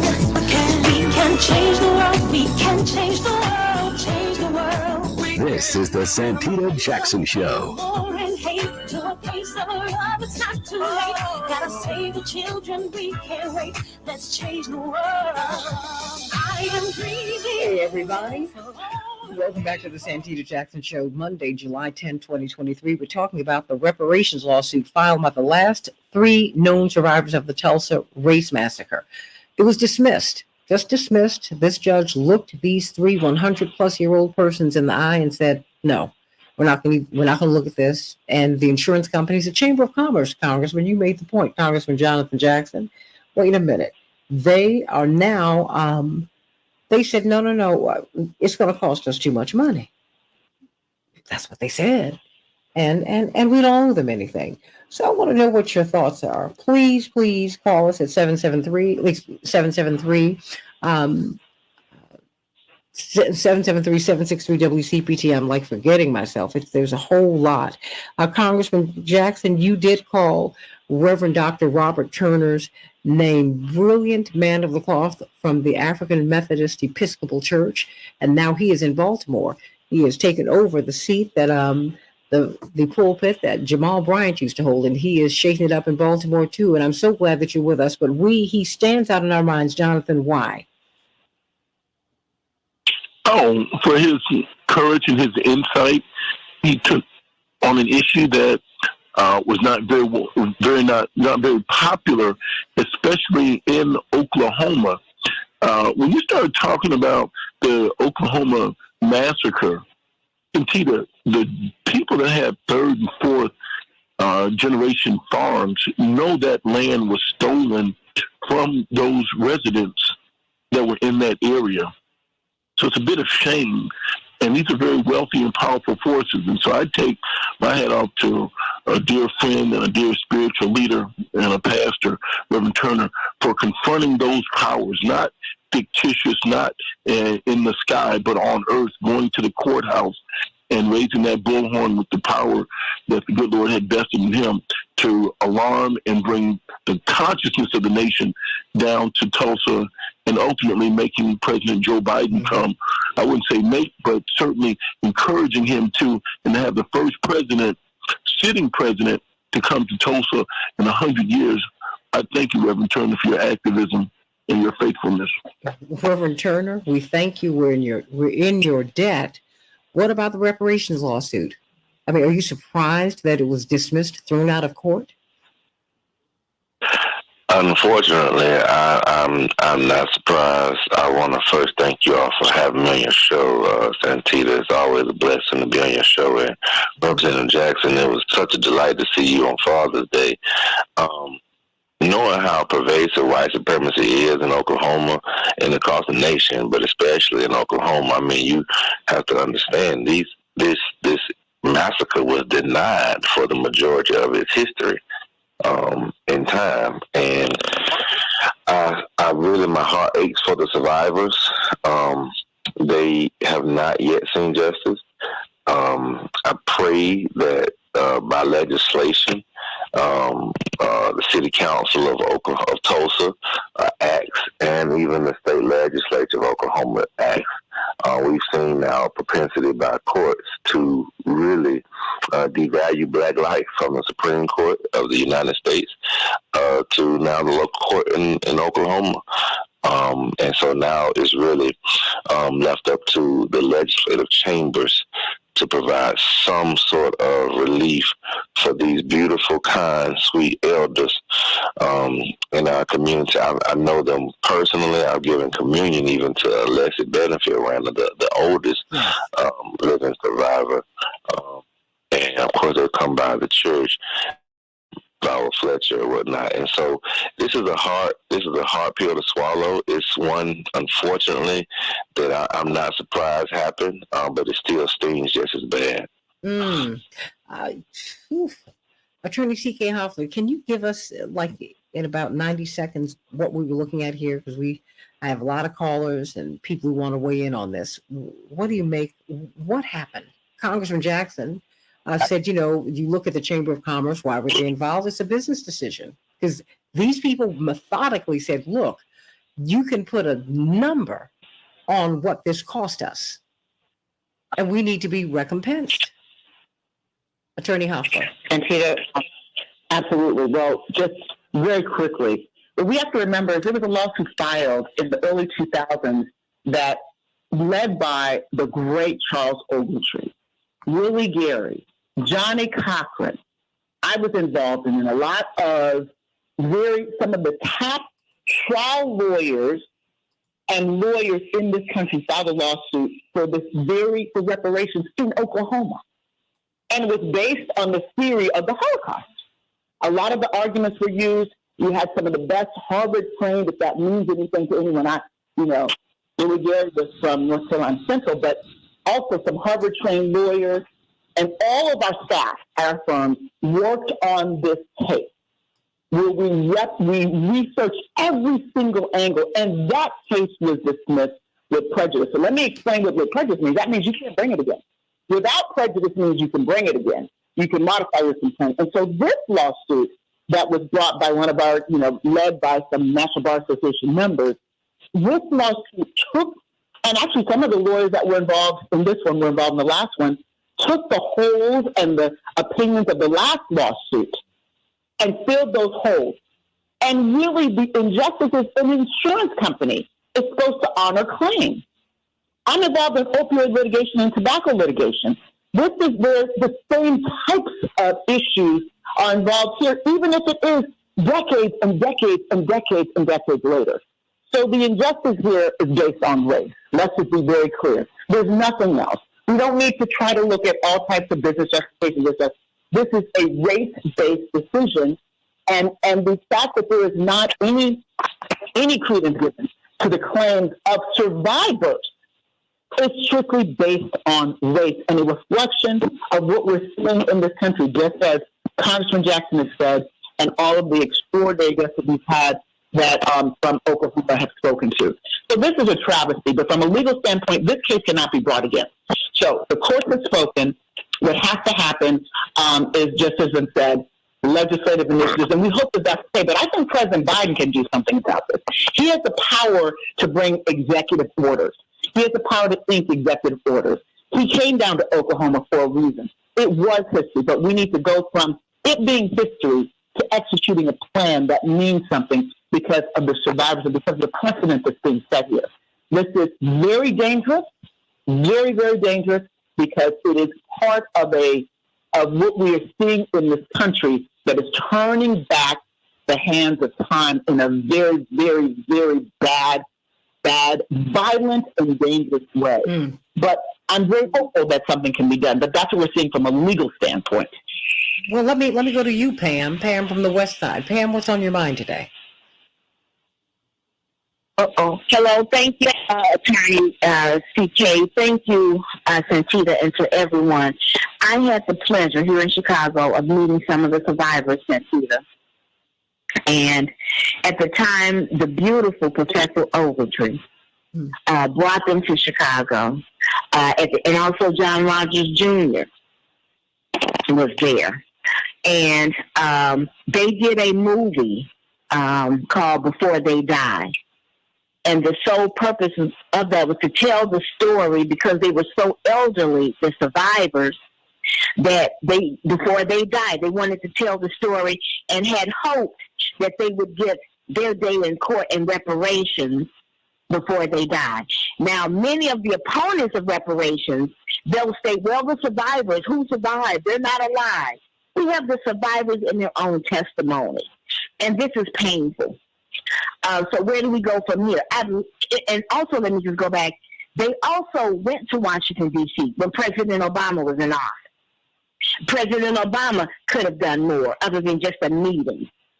More could have been said, more could have been done, more national attention. So we're at this point now. Santita, what is our response, our immediate response to the pain? Because I understand we organize, we vote, we protest. Are we not even trying to boycott anymore?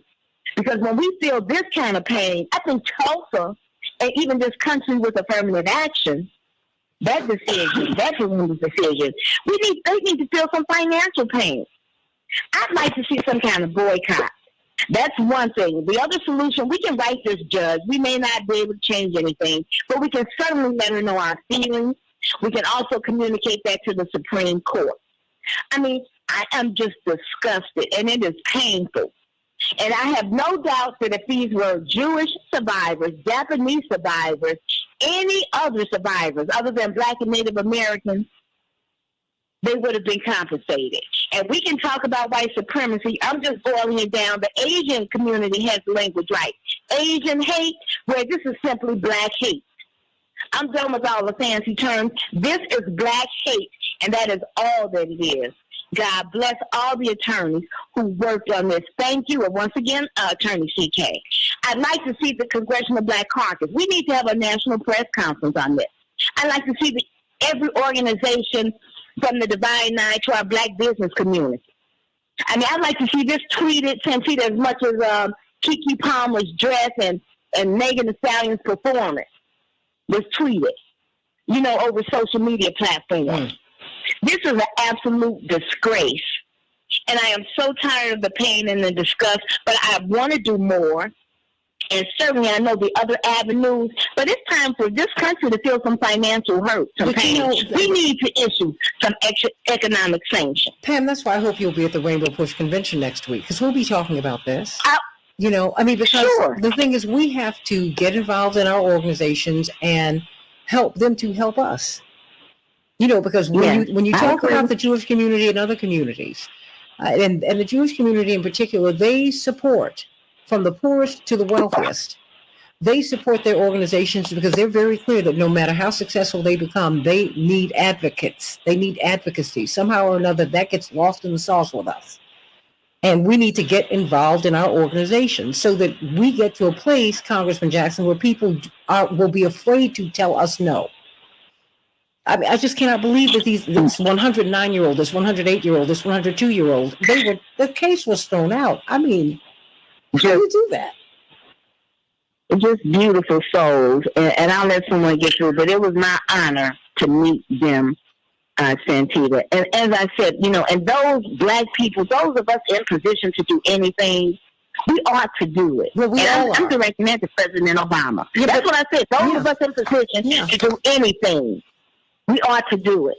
Thank you. Sending you much love, Pam. I'm going to see you this weekend at Rainbow Push, starting with our reunion. Let me go to, is it Gregory? Good morning, Ms. Jackson. I did not go to law school. Thank you. I did not go to law school, so I just want to get this crystal clear.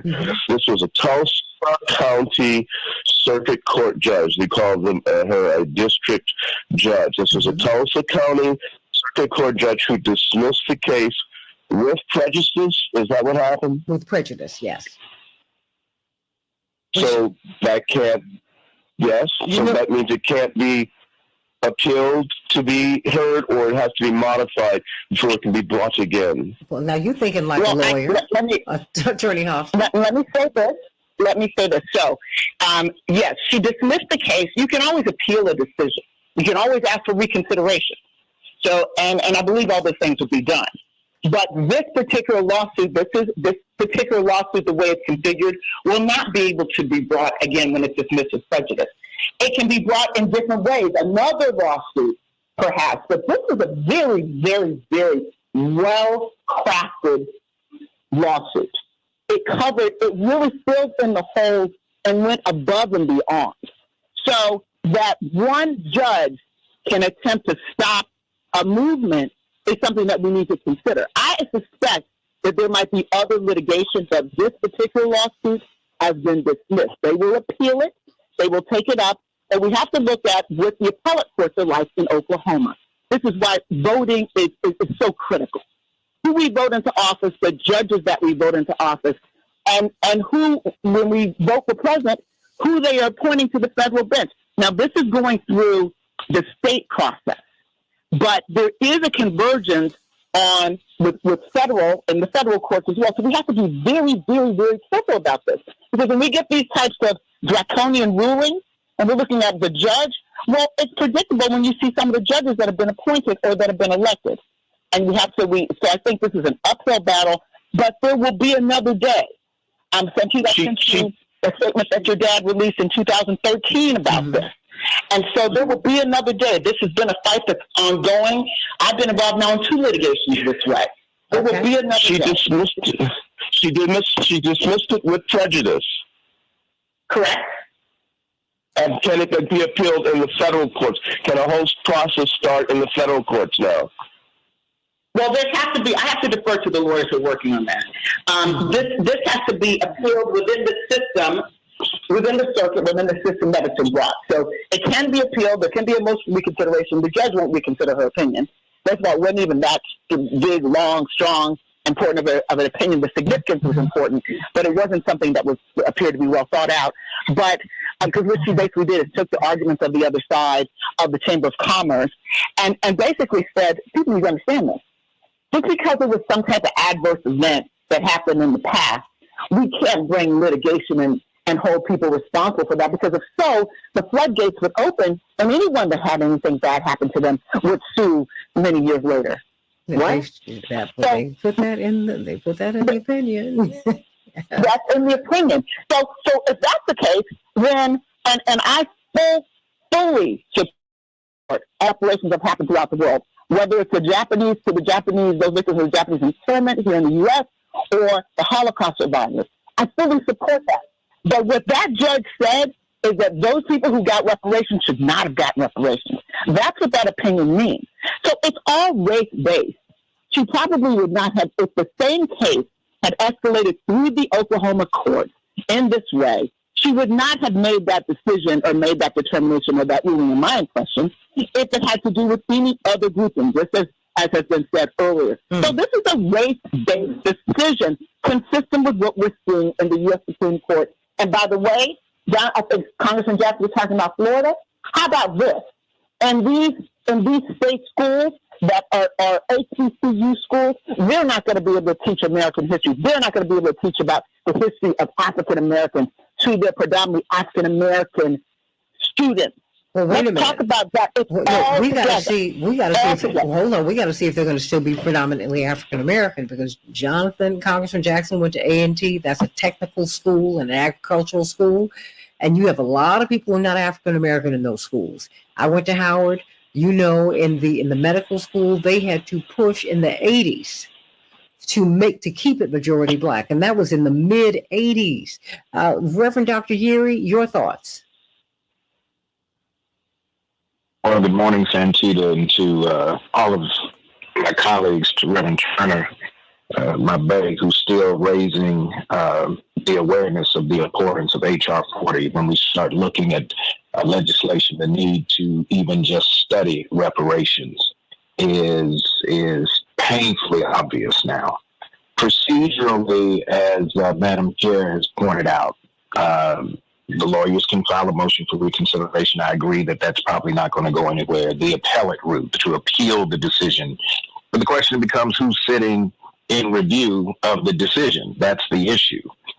When we look at who decides these cases, you and I, Santita, have had this conversation before. We get intrigued by the big shiny thing at the top of the ballot, but we don't pay attention to who gets reelected judge at the bottom of the ballot.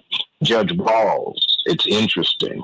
Undergraduate degree at Northwestern University, yes, in Evanston. Her law degree, Loyola University in Chicago, that law school. That the notion that we don't study who's coming up for re-election on these ballots is critically important.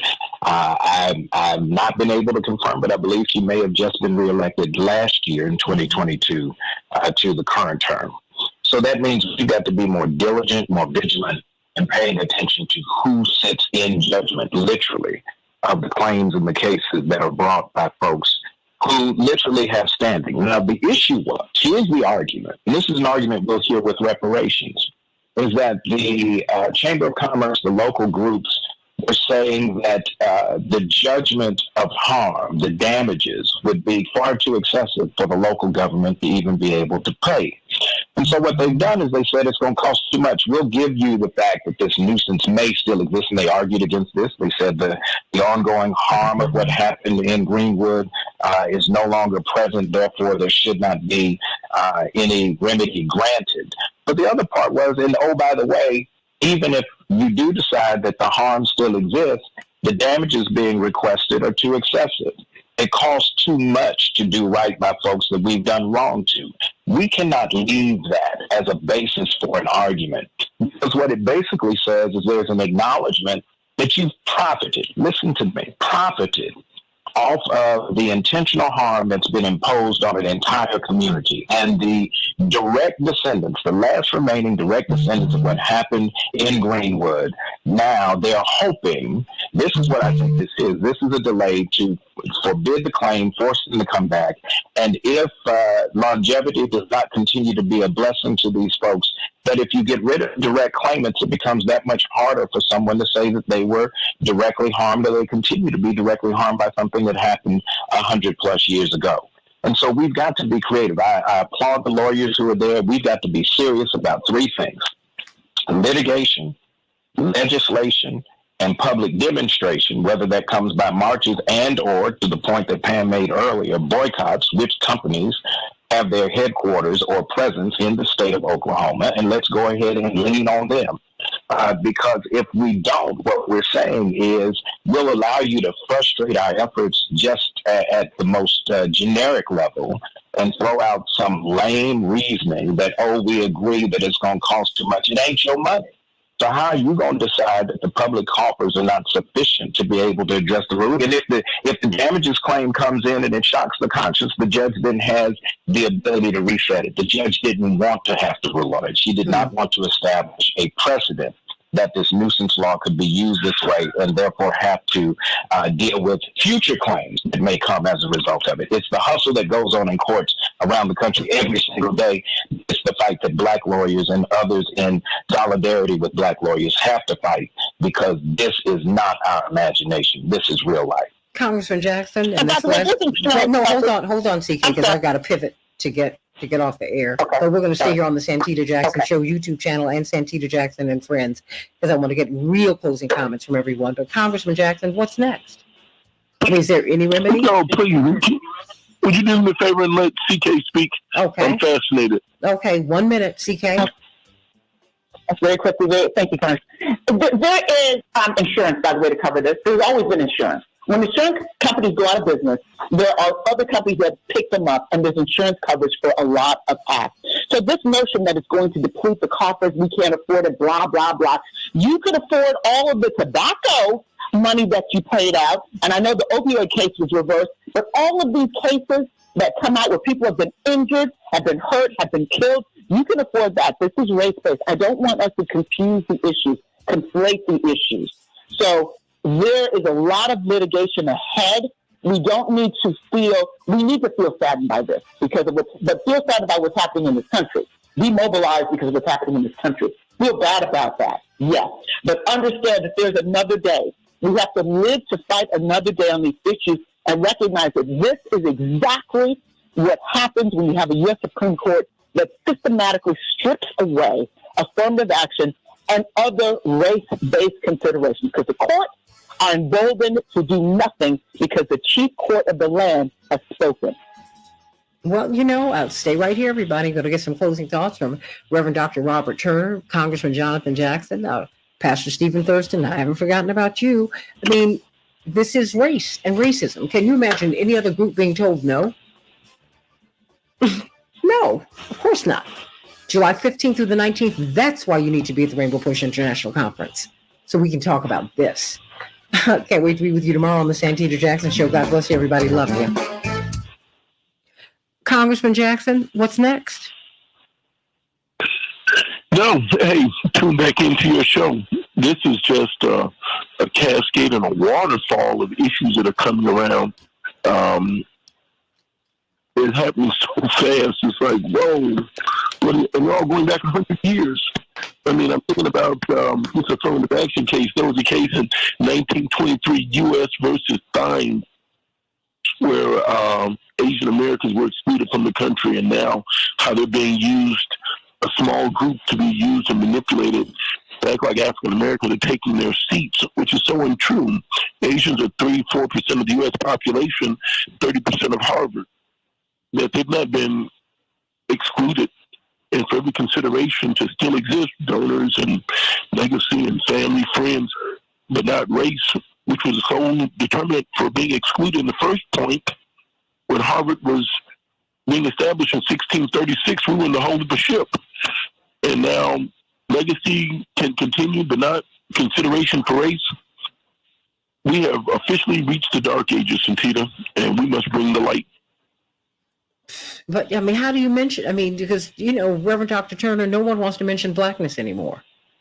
It's like you have to dance around it, right? Yeah, absolutely. I vividly remember when I was in Tulsa and trying to find someone to take on the case. Vernon was the original plaintiff, and it was hard even then to try to get an attorney to represent us because we did have standing. And now fast forward some 2-3 years later, and we see the judge tossing it out.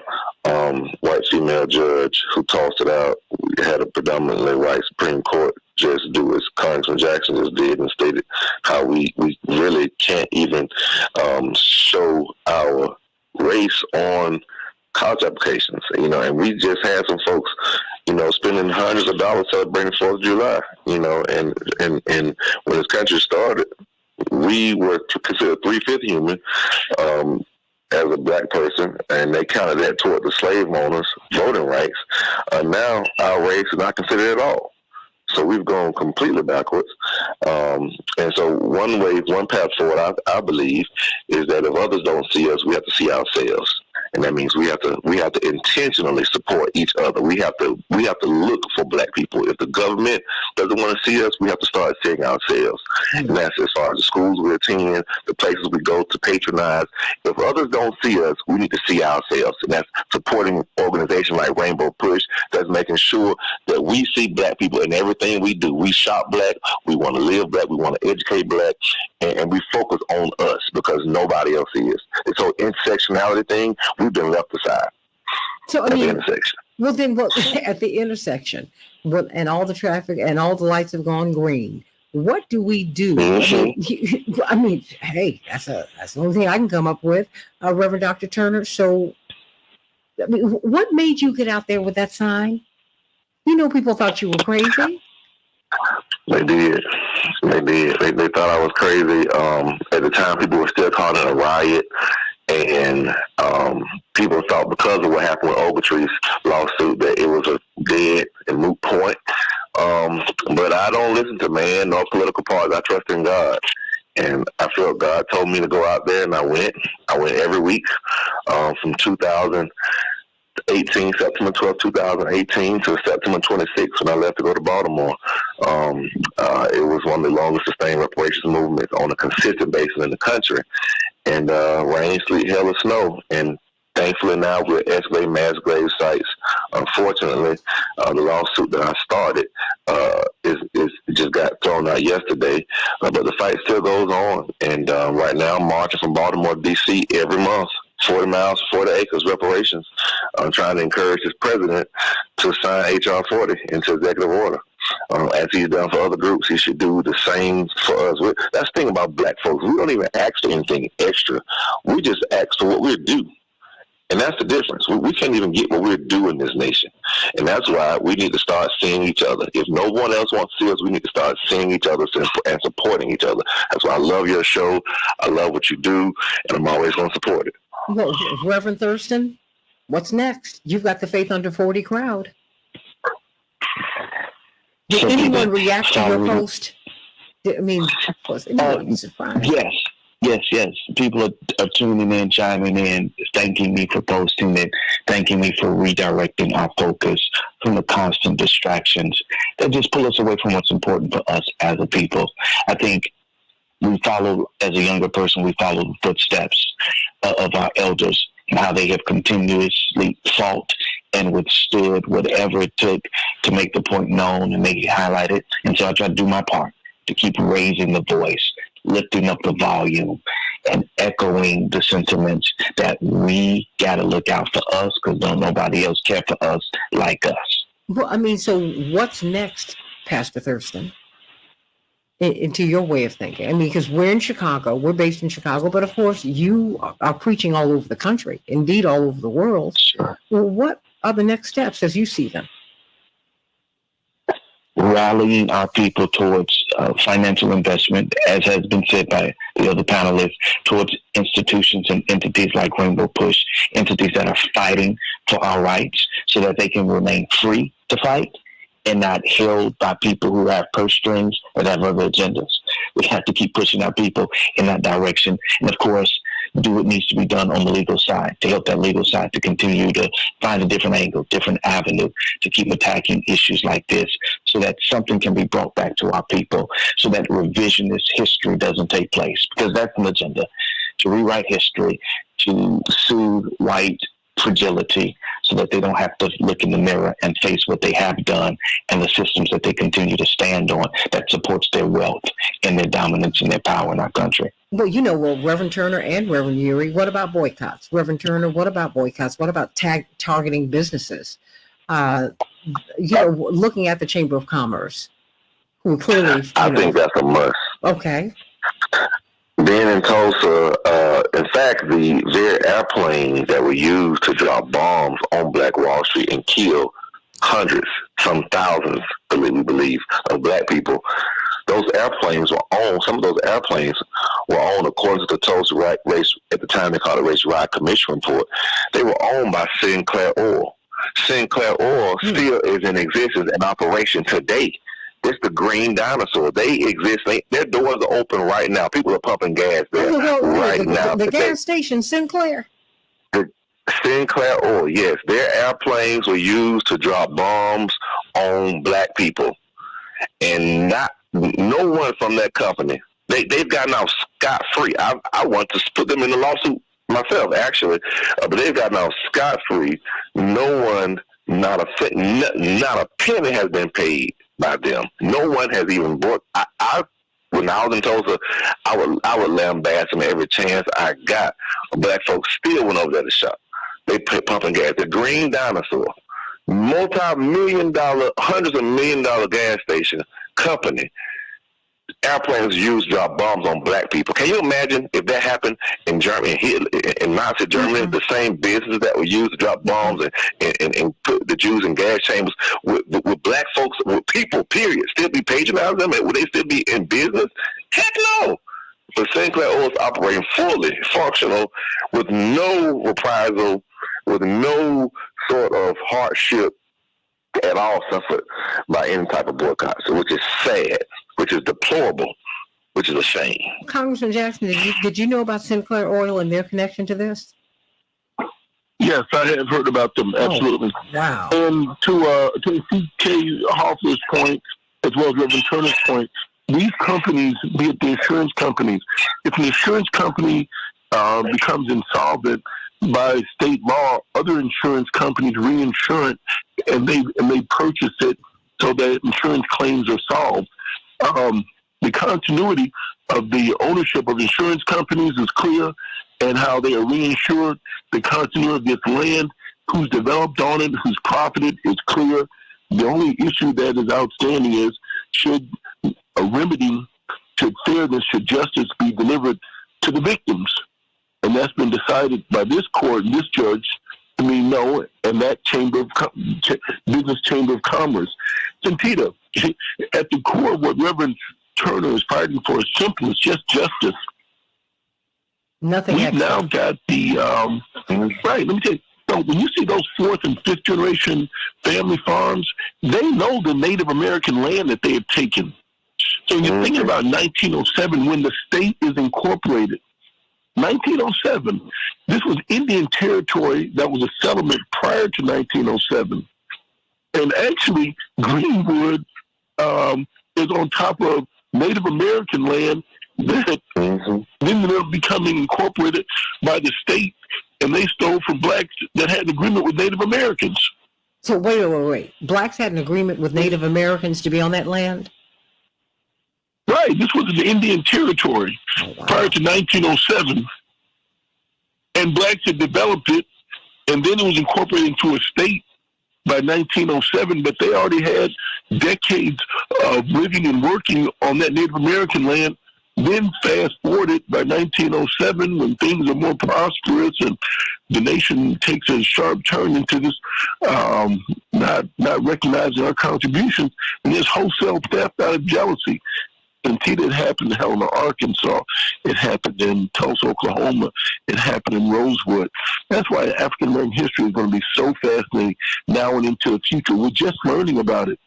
It was willfully, starting in the 1700s, destroyed and denied. We're just learning about our history and all the things that have happened.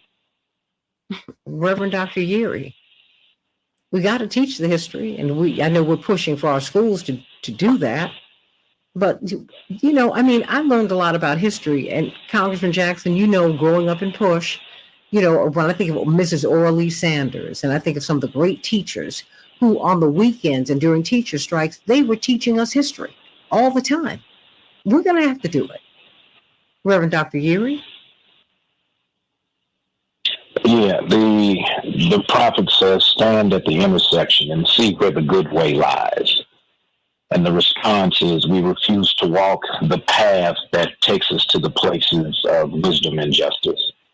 And the truth of the matter is, long before we had hallowed halls and big buildings, we had basements of black churches as venues of stirring creativity and possibility in the minds of young people and telling the story of, as we say in the church, how we've overcome.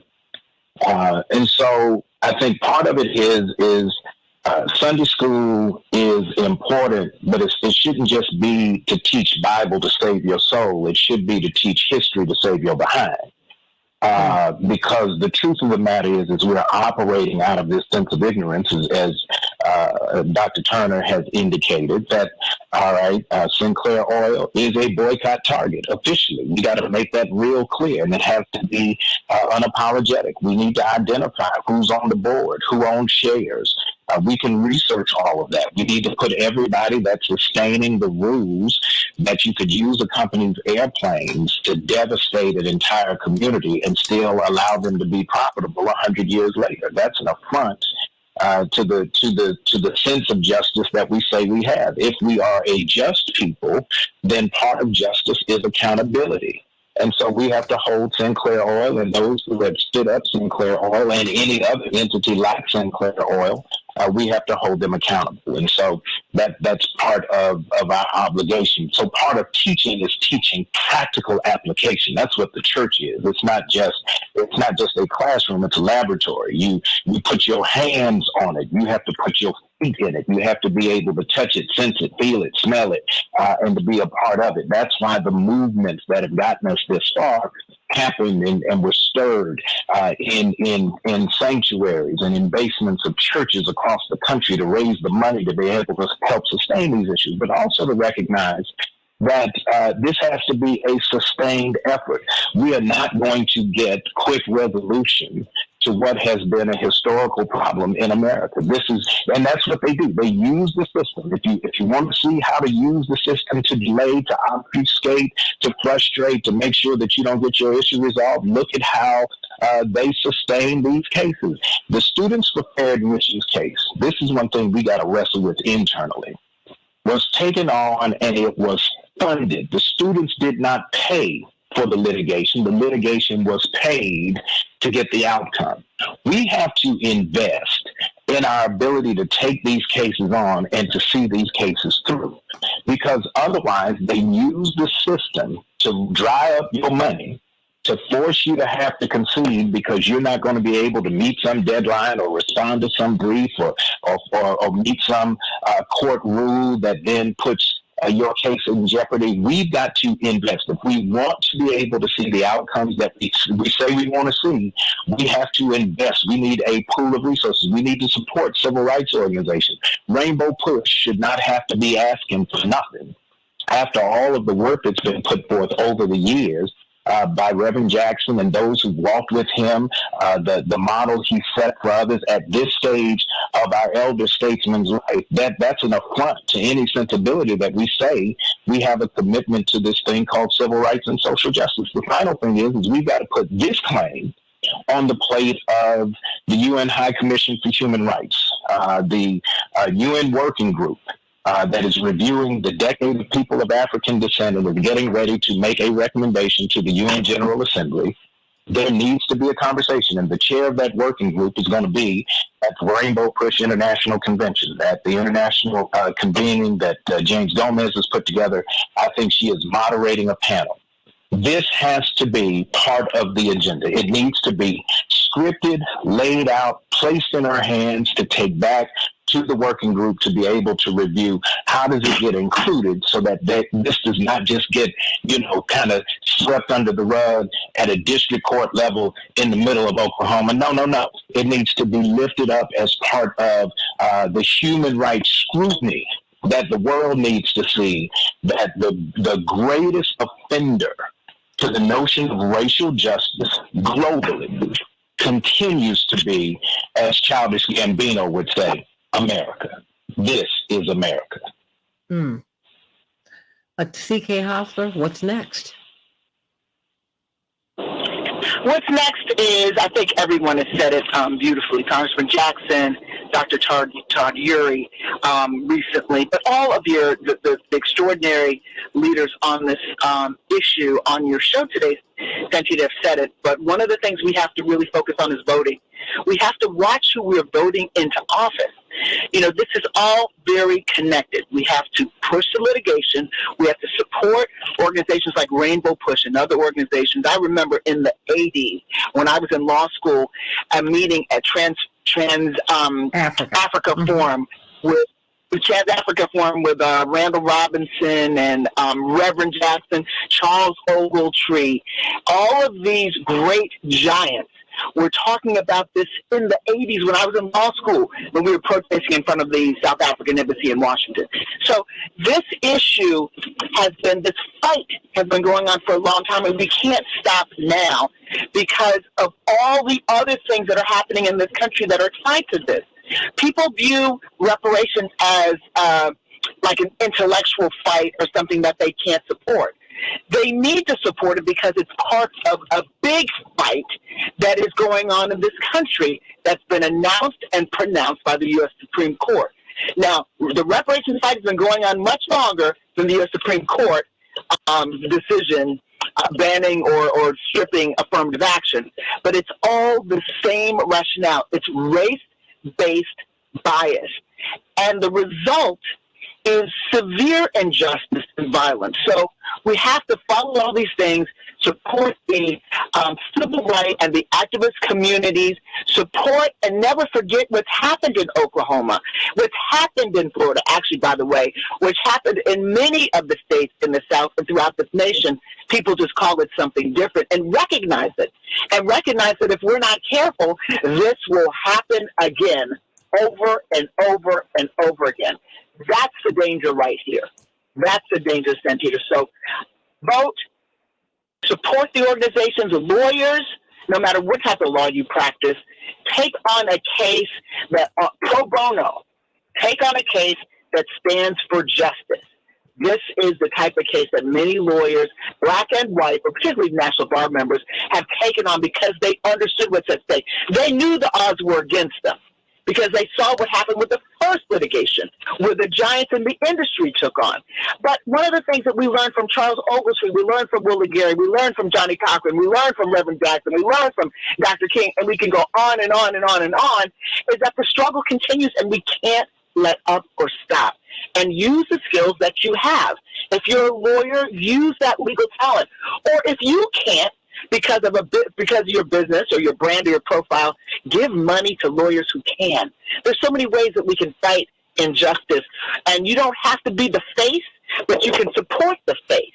You know, when we back in the day, people like Harry Belafonte, Bill Cosby, they supported Hugh Hefner, supported so many causes, supported the civil rights movement, if you will, in the way that they could. Some of them were the face, some of them were not the face. They supported in the way that they could, and we need to support our faith-based institutions. Because after all, this crisis that we're facing with the inability to educate on American history, because we can't integrate African American, our struggle and what's happened because of the bias, our faith leaders are going to be the ones to pick up the mantle, in my impression. Our educators and our systems, but our faith leaders will have to educate the way that they always have, but they're going to have to step it up. So, Santita, there's so many ways of attacking. So I'm hoping that we will have a discussion about this, Reverend Dr. Uri, Madam Chair, Congressman Jackson, Reverend Dr. Turner, Aaron's back there, and I hope that we will talk about this next week at the convention, or this weekend, starting on Saturday. Because to me, this is an issue of great moment. It's as great a moment as affirmative action, student loan debt, all these issues. To me, this is a huge issue, and we owe it to these 3 survivors. My goodness, can you imagine the heartbreak they feel? But you know what? I know that, at some point your eyes don't cry no more. That's what Congressman Jackson, that is what Stevie Wonder sang. My eyes don't cry anymore. I ain't got no more tears for this. At some point, you need to just have an insult level and say this is unacceptable. You need to be a Reverend Dr. Robert Turner. And even if you are by yourself, stand on that corner and say, you need to make this right. He's the reason we were down there. Because people thought that this man, he's just got to be a little bit different. But no, God touched him. He obeyed. And then we ended up following. Then he called Reverend, as you recall, Congressman Jackson, and said, hey, no, Reverend, I need you to come here. You need to come. Reverend was like, oh, okay. And he said, no. Reverend Dr. Turner, you said to Reverend Jackson, you need to be here for this. The president's going to be here and you do too. And we still need to keep standing. I'm sorry, I was about to call you Reverend, but you are ministerial in your zeal, Attorney C.K. Hoffler. I was saying to Dr. Turner and others that have stood and been fighting this forever in Oklahoma. I say to them, keep fighting, even though it was very tough, I know, for you all to find lawyers to represent you, to take on this fight, because they were discouraged based on the initial litigation that I was involved in, because I practiced with Willie Gary, and Willie with the great Professor Charles Ogletree, reached out to people like Willie, like Johnny, all the great icons and legal scholars of our time, and the trial lawyers that had made a mark on history, and elicited their support. He got their support. So this round are new people, and some of the lawyers were involved in the first one. They were law students at the time. They were involved in that litigation because Charles Ogletree was able to corral throughout the country the talent of law students. Everybody wanted to be a part of that. So I say this to you, that struggle has to continue, will continue. There are lawyers that believe in it. There are lawyers that will continue, because one set of lawyers may be tired, but my goodness, we graduate thousands of lawyers every year. And the black lawyers that are graduating right now and the open-minded lawyers right now, they understand the sense of injustice. They are watching in dismay and disgust with what the U.S. Supreme Court did. And that is a motivating factor for them to fight these fights. So, again, we stand on your shoulders. I believe that's why I say it's a faith-based community that's going to make a difference. It always has been, quite frankly. Well, Reverend Dr. Turner, what do you want us to do next? I want us to continue to support each other but like never before. We cannot be dismayed. We have to make this our number one issue for Black America, as other groups have made their issues number one for their community. We must make sure our elders, our ancestors, the work that they did, the terrible hell they lived through, and what we live through today must not go unnoticed and must not go unrepaired for. God being our helper, I know this is possible. Congressman Jackson, do you have any final words for us before you go? Or did he already go? He might have. Well, Reverend Thurston, your thoughts?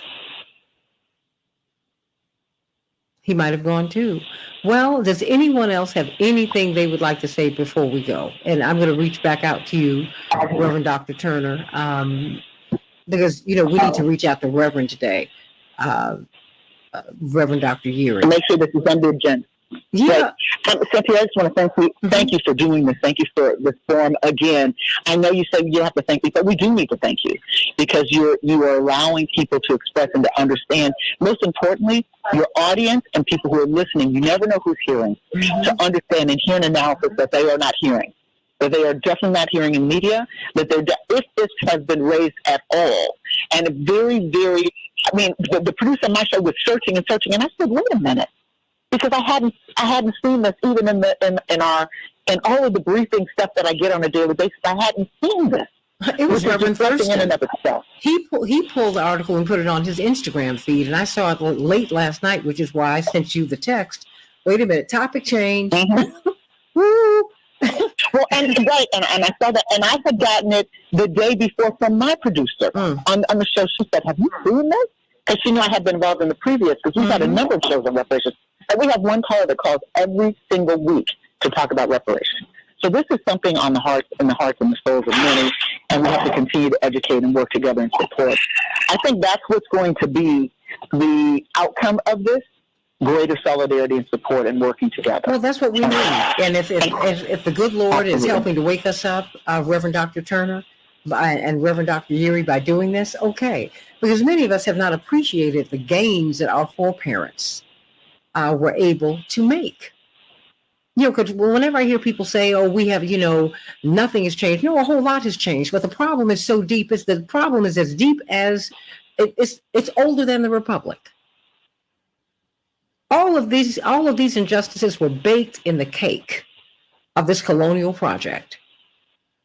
It was the Spanish first, then the British and all of that. But do you want to say anything before you go? Right. I do encourage people to all of this. If we want to find out why is it that we feel some kind of way, there's a lot of apathy. Read The Wretched of the Earth, Le Damné de la Terre by France Fanon. It explains what happens psychologically to what has happened to our people and why people feel the way they feel. But it also gives us a roadmap for the future. And hopefully we'll discuss all of this. We will discuss all this at the upcoming convention. Well, but that's why our leaders are spiritual. And that's why they ran Barack Obama really as a spiritual figure. Because we need restoration, Reverend Dr. Turner and Reverend Dr. Yeary. We need that. But that should not be exploited. Our spirits need to be revived. Because it's like we take hit after hit after hit after hit. And you see other people who get some measure of justice. And it's understood and it's portrayed in sympathetic ways. But whenever Black people ask, wait a minute, whenever we present the case and show you the injustice, we're told to wait, shut up, and it wasn't that bad, Reverend Dr. Turner. I mean, it's a lot. And then we begin to doubt ourselves and say, well, maybe, did you see it was a PBS special that came out this year on Clarence and Jenny Thomas. Reverend Dr. Turner and Reverend Yeary. Did you see that, Reverend Dr. Yeary? Did either of you see that?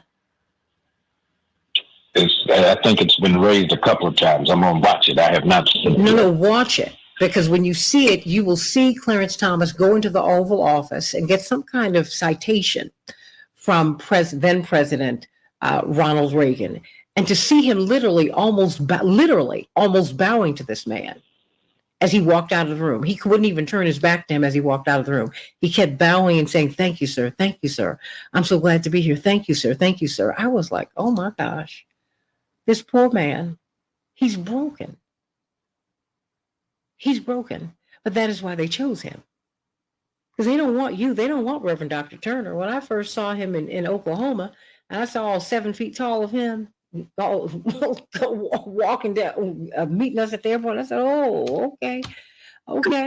I said, oh, with his hat on top of his head. And when I see you in your confident stride, Reverend Dr. Yuri, I said, oh, yeah. I said, yeah, that's why we have to talk prosperity and not justice in our gospel. Because we've been co-opted, and that just has to stop. It just has to stop. Because we need justice. If these 3 persons can't get justice, we can't either. And we cannot rest until they get justice. We should not rest. We don't deserve rest until they get justice. Because that's your grandmama, that's your granddaddy. The last conversation I had with my grandfather, in-person conversation, several months before he died. He died in March of 79, the last Thursday night. I'll never forget it. And this was August of 78. He talked about war and his experiences in the Second World War. And I was about to walk out the room. He said, no, baby, I want you to hear this. It was my father, my Uncle Saint, and my grandmother standing in the room. And he talked about his friends and his buddies, that they went into Buchenwald and Auschwitz and all of these death camps. And they had to rescue these Jewish survivors. And he said, we were sent there because when they saw us, they knew we were not Nazis. He said, but first, we were sent there because these camps were laden with landmines. And if anyone was going to get killed first, it was going to be the black soldiers. You ought to have an insult level, everybody. You can have affirmative action. You can't have it anywhere but in the military. And now you've got the military.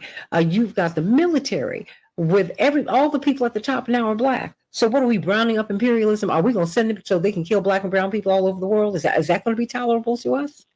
Well, we celebrate the first black to do. No, it's not the first black who's qualified. It's the first black they can use. That ought to be unacceptable to you. Yeah, the first one they can use. And you do much mischief under the cover of darkness. Don't ever forget that. And that is what's happening. Whew. Reverend Dr. Yuri and Reverend Dr. Turner, is there anything you'd like to say? Reverend Dr. Yuri? Well, 2 things.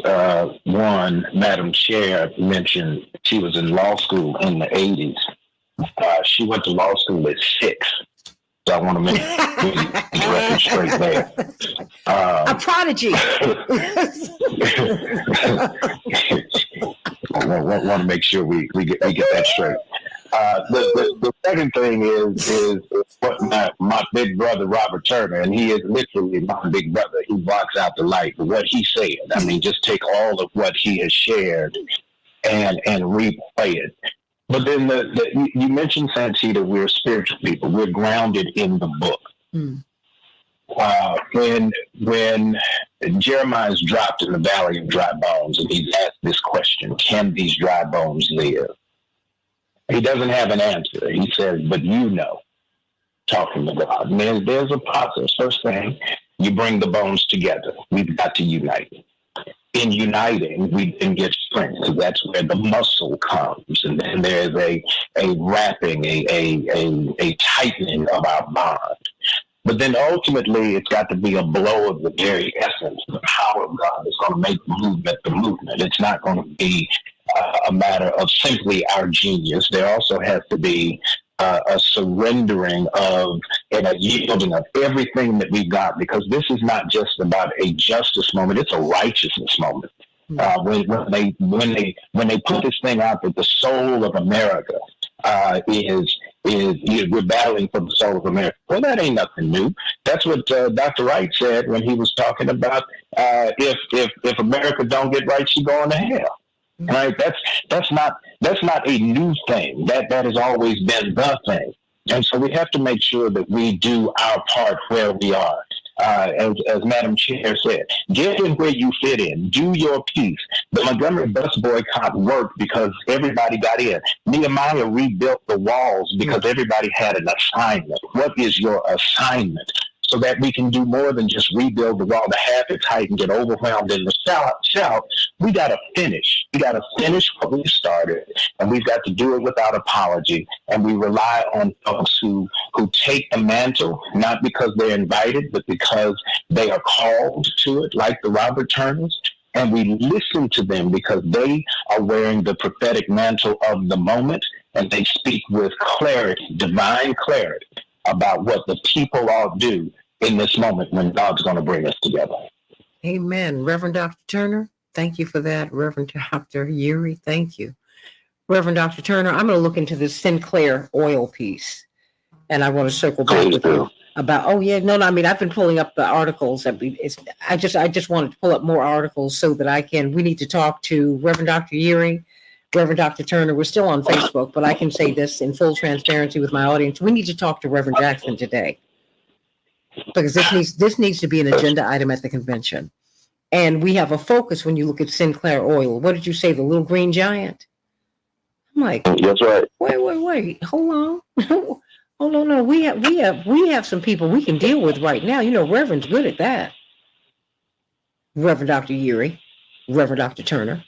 You know, that's what we need to do. We need to focus on them because they hired the planes. And you see, if you read the articles, as I've been talking to you, they keep trying to pull them out of it. Well, it was just one plane. No. You know, the leaders of Tulsa who hired the pilots. You know the planes. Because they were military planes. They all have a number. You know what happened. You know who did what. You know everything. And you know Sinclair was involved. The Chamber of Commerce knows it. That's why they're in the case. The city of Tulsa knows it. That's why they're in the case. The state knows it. That's why they're in the case. Yeah. They did the same thing to Michael Jackson, you all know. If you think Michael Jackson was about children and all this other foolishness, you better stop it. Michael was one of the top 3 music moguls on earth. And they said that when he died, Wall Street rejoiced. That was in the New York Times. Wall Street rejoiced because they were finally going to be able to get his catalogs from him. Prince died in a building where he housed his masters.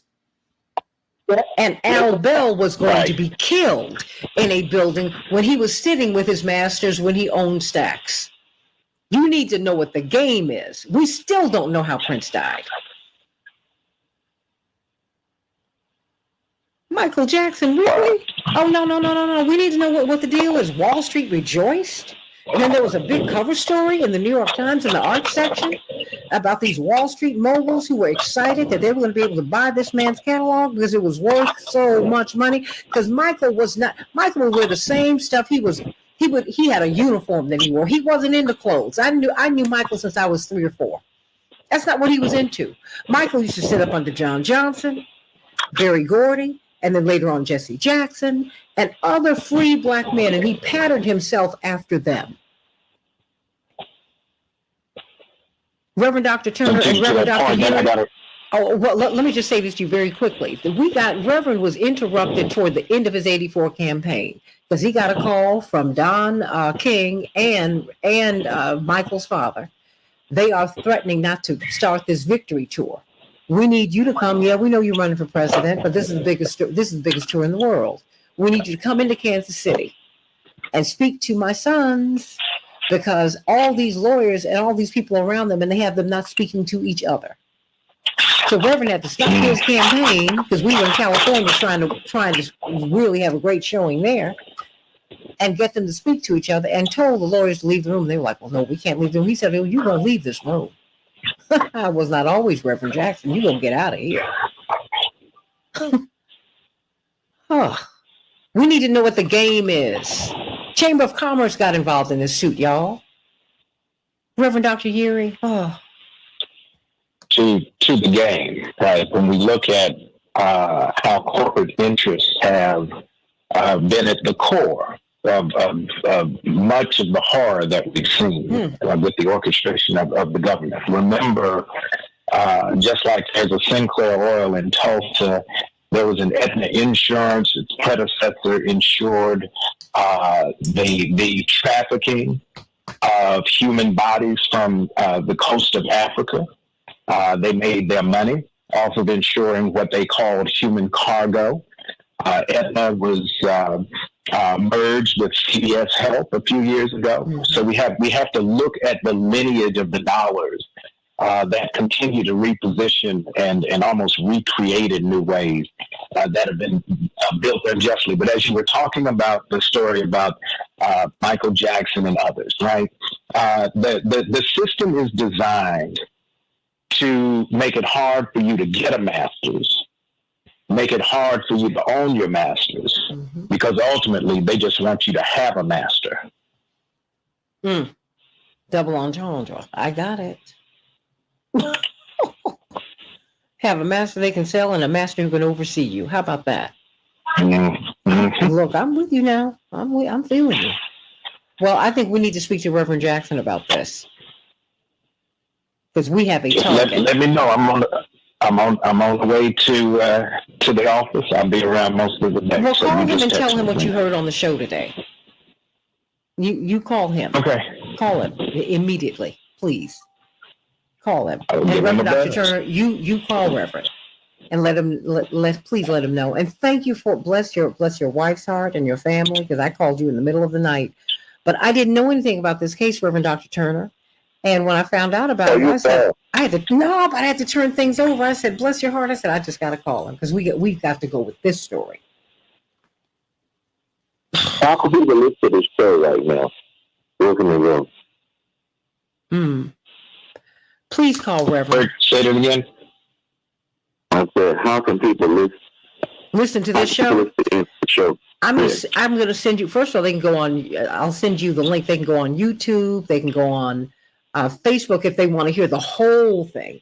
But there's also the first hour that you all were on from 7 to 8 is on they've taken all the commercials out. But if they want to hear all of this, I'm going to send you the link to my YouTube and my Facebook, because they can hear the whole thing. And I think that's important. They need to hear the whole thing. And so what I will do is I'll send the link to you shortly. Okay, perfect. Okay, Betty. All right. Sending you both. Turner, I'll catch up with you later. Call Reverend, please, y'all. Please do. We'll do. Call him because they need to know what we've been talking about. And while we have someone like Congressman Jackson, you've got some good people in Congress. There's no question about it. Congressman Jackson is so close to this that we've got to utilize this moment. We've got to utilize it. Because see, we got to help him help us. I'm sorry.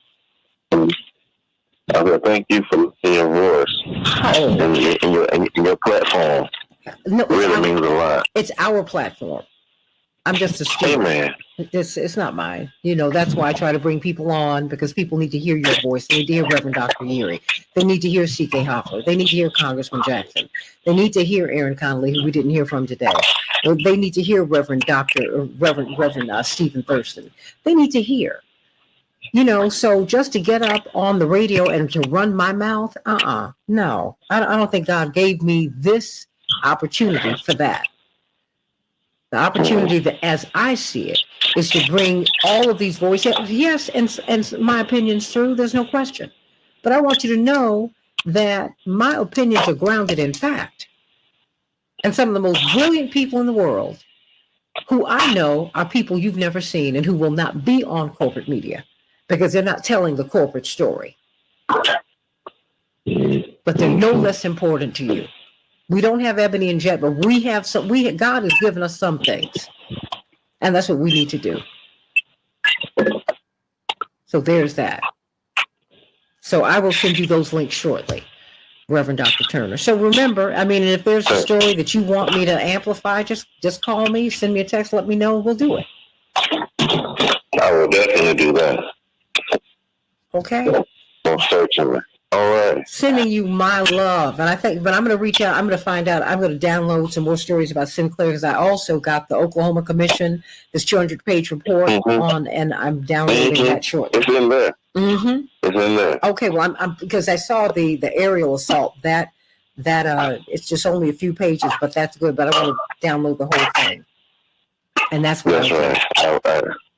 It was a great read. And they did that in response to not awarding damages to the survivors back when Ogletree filed a lawsuit.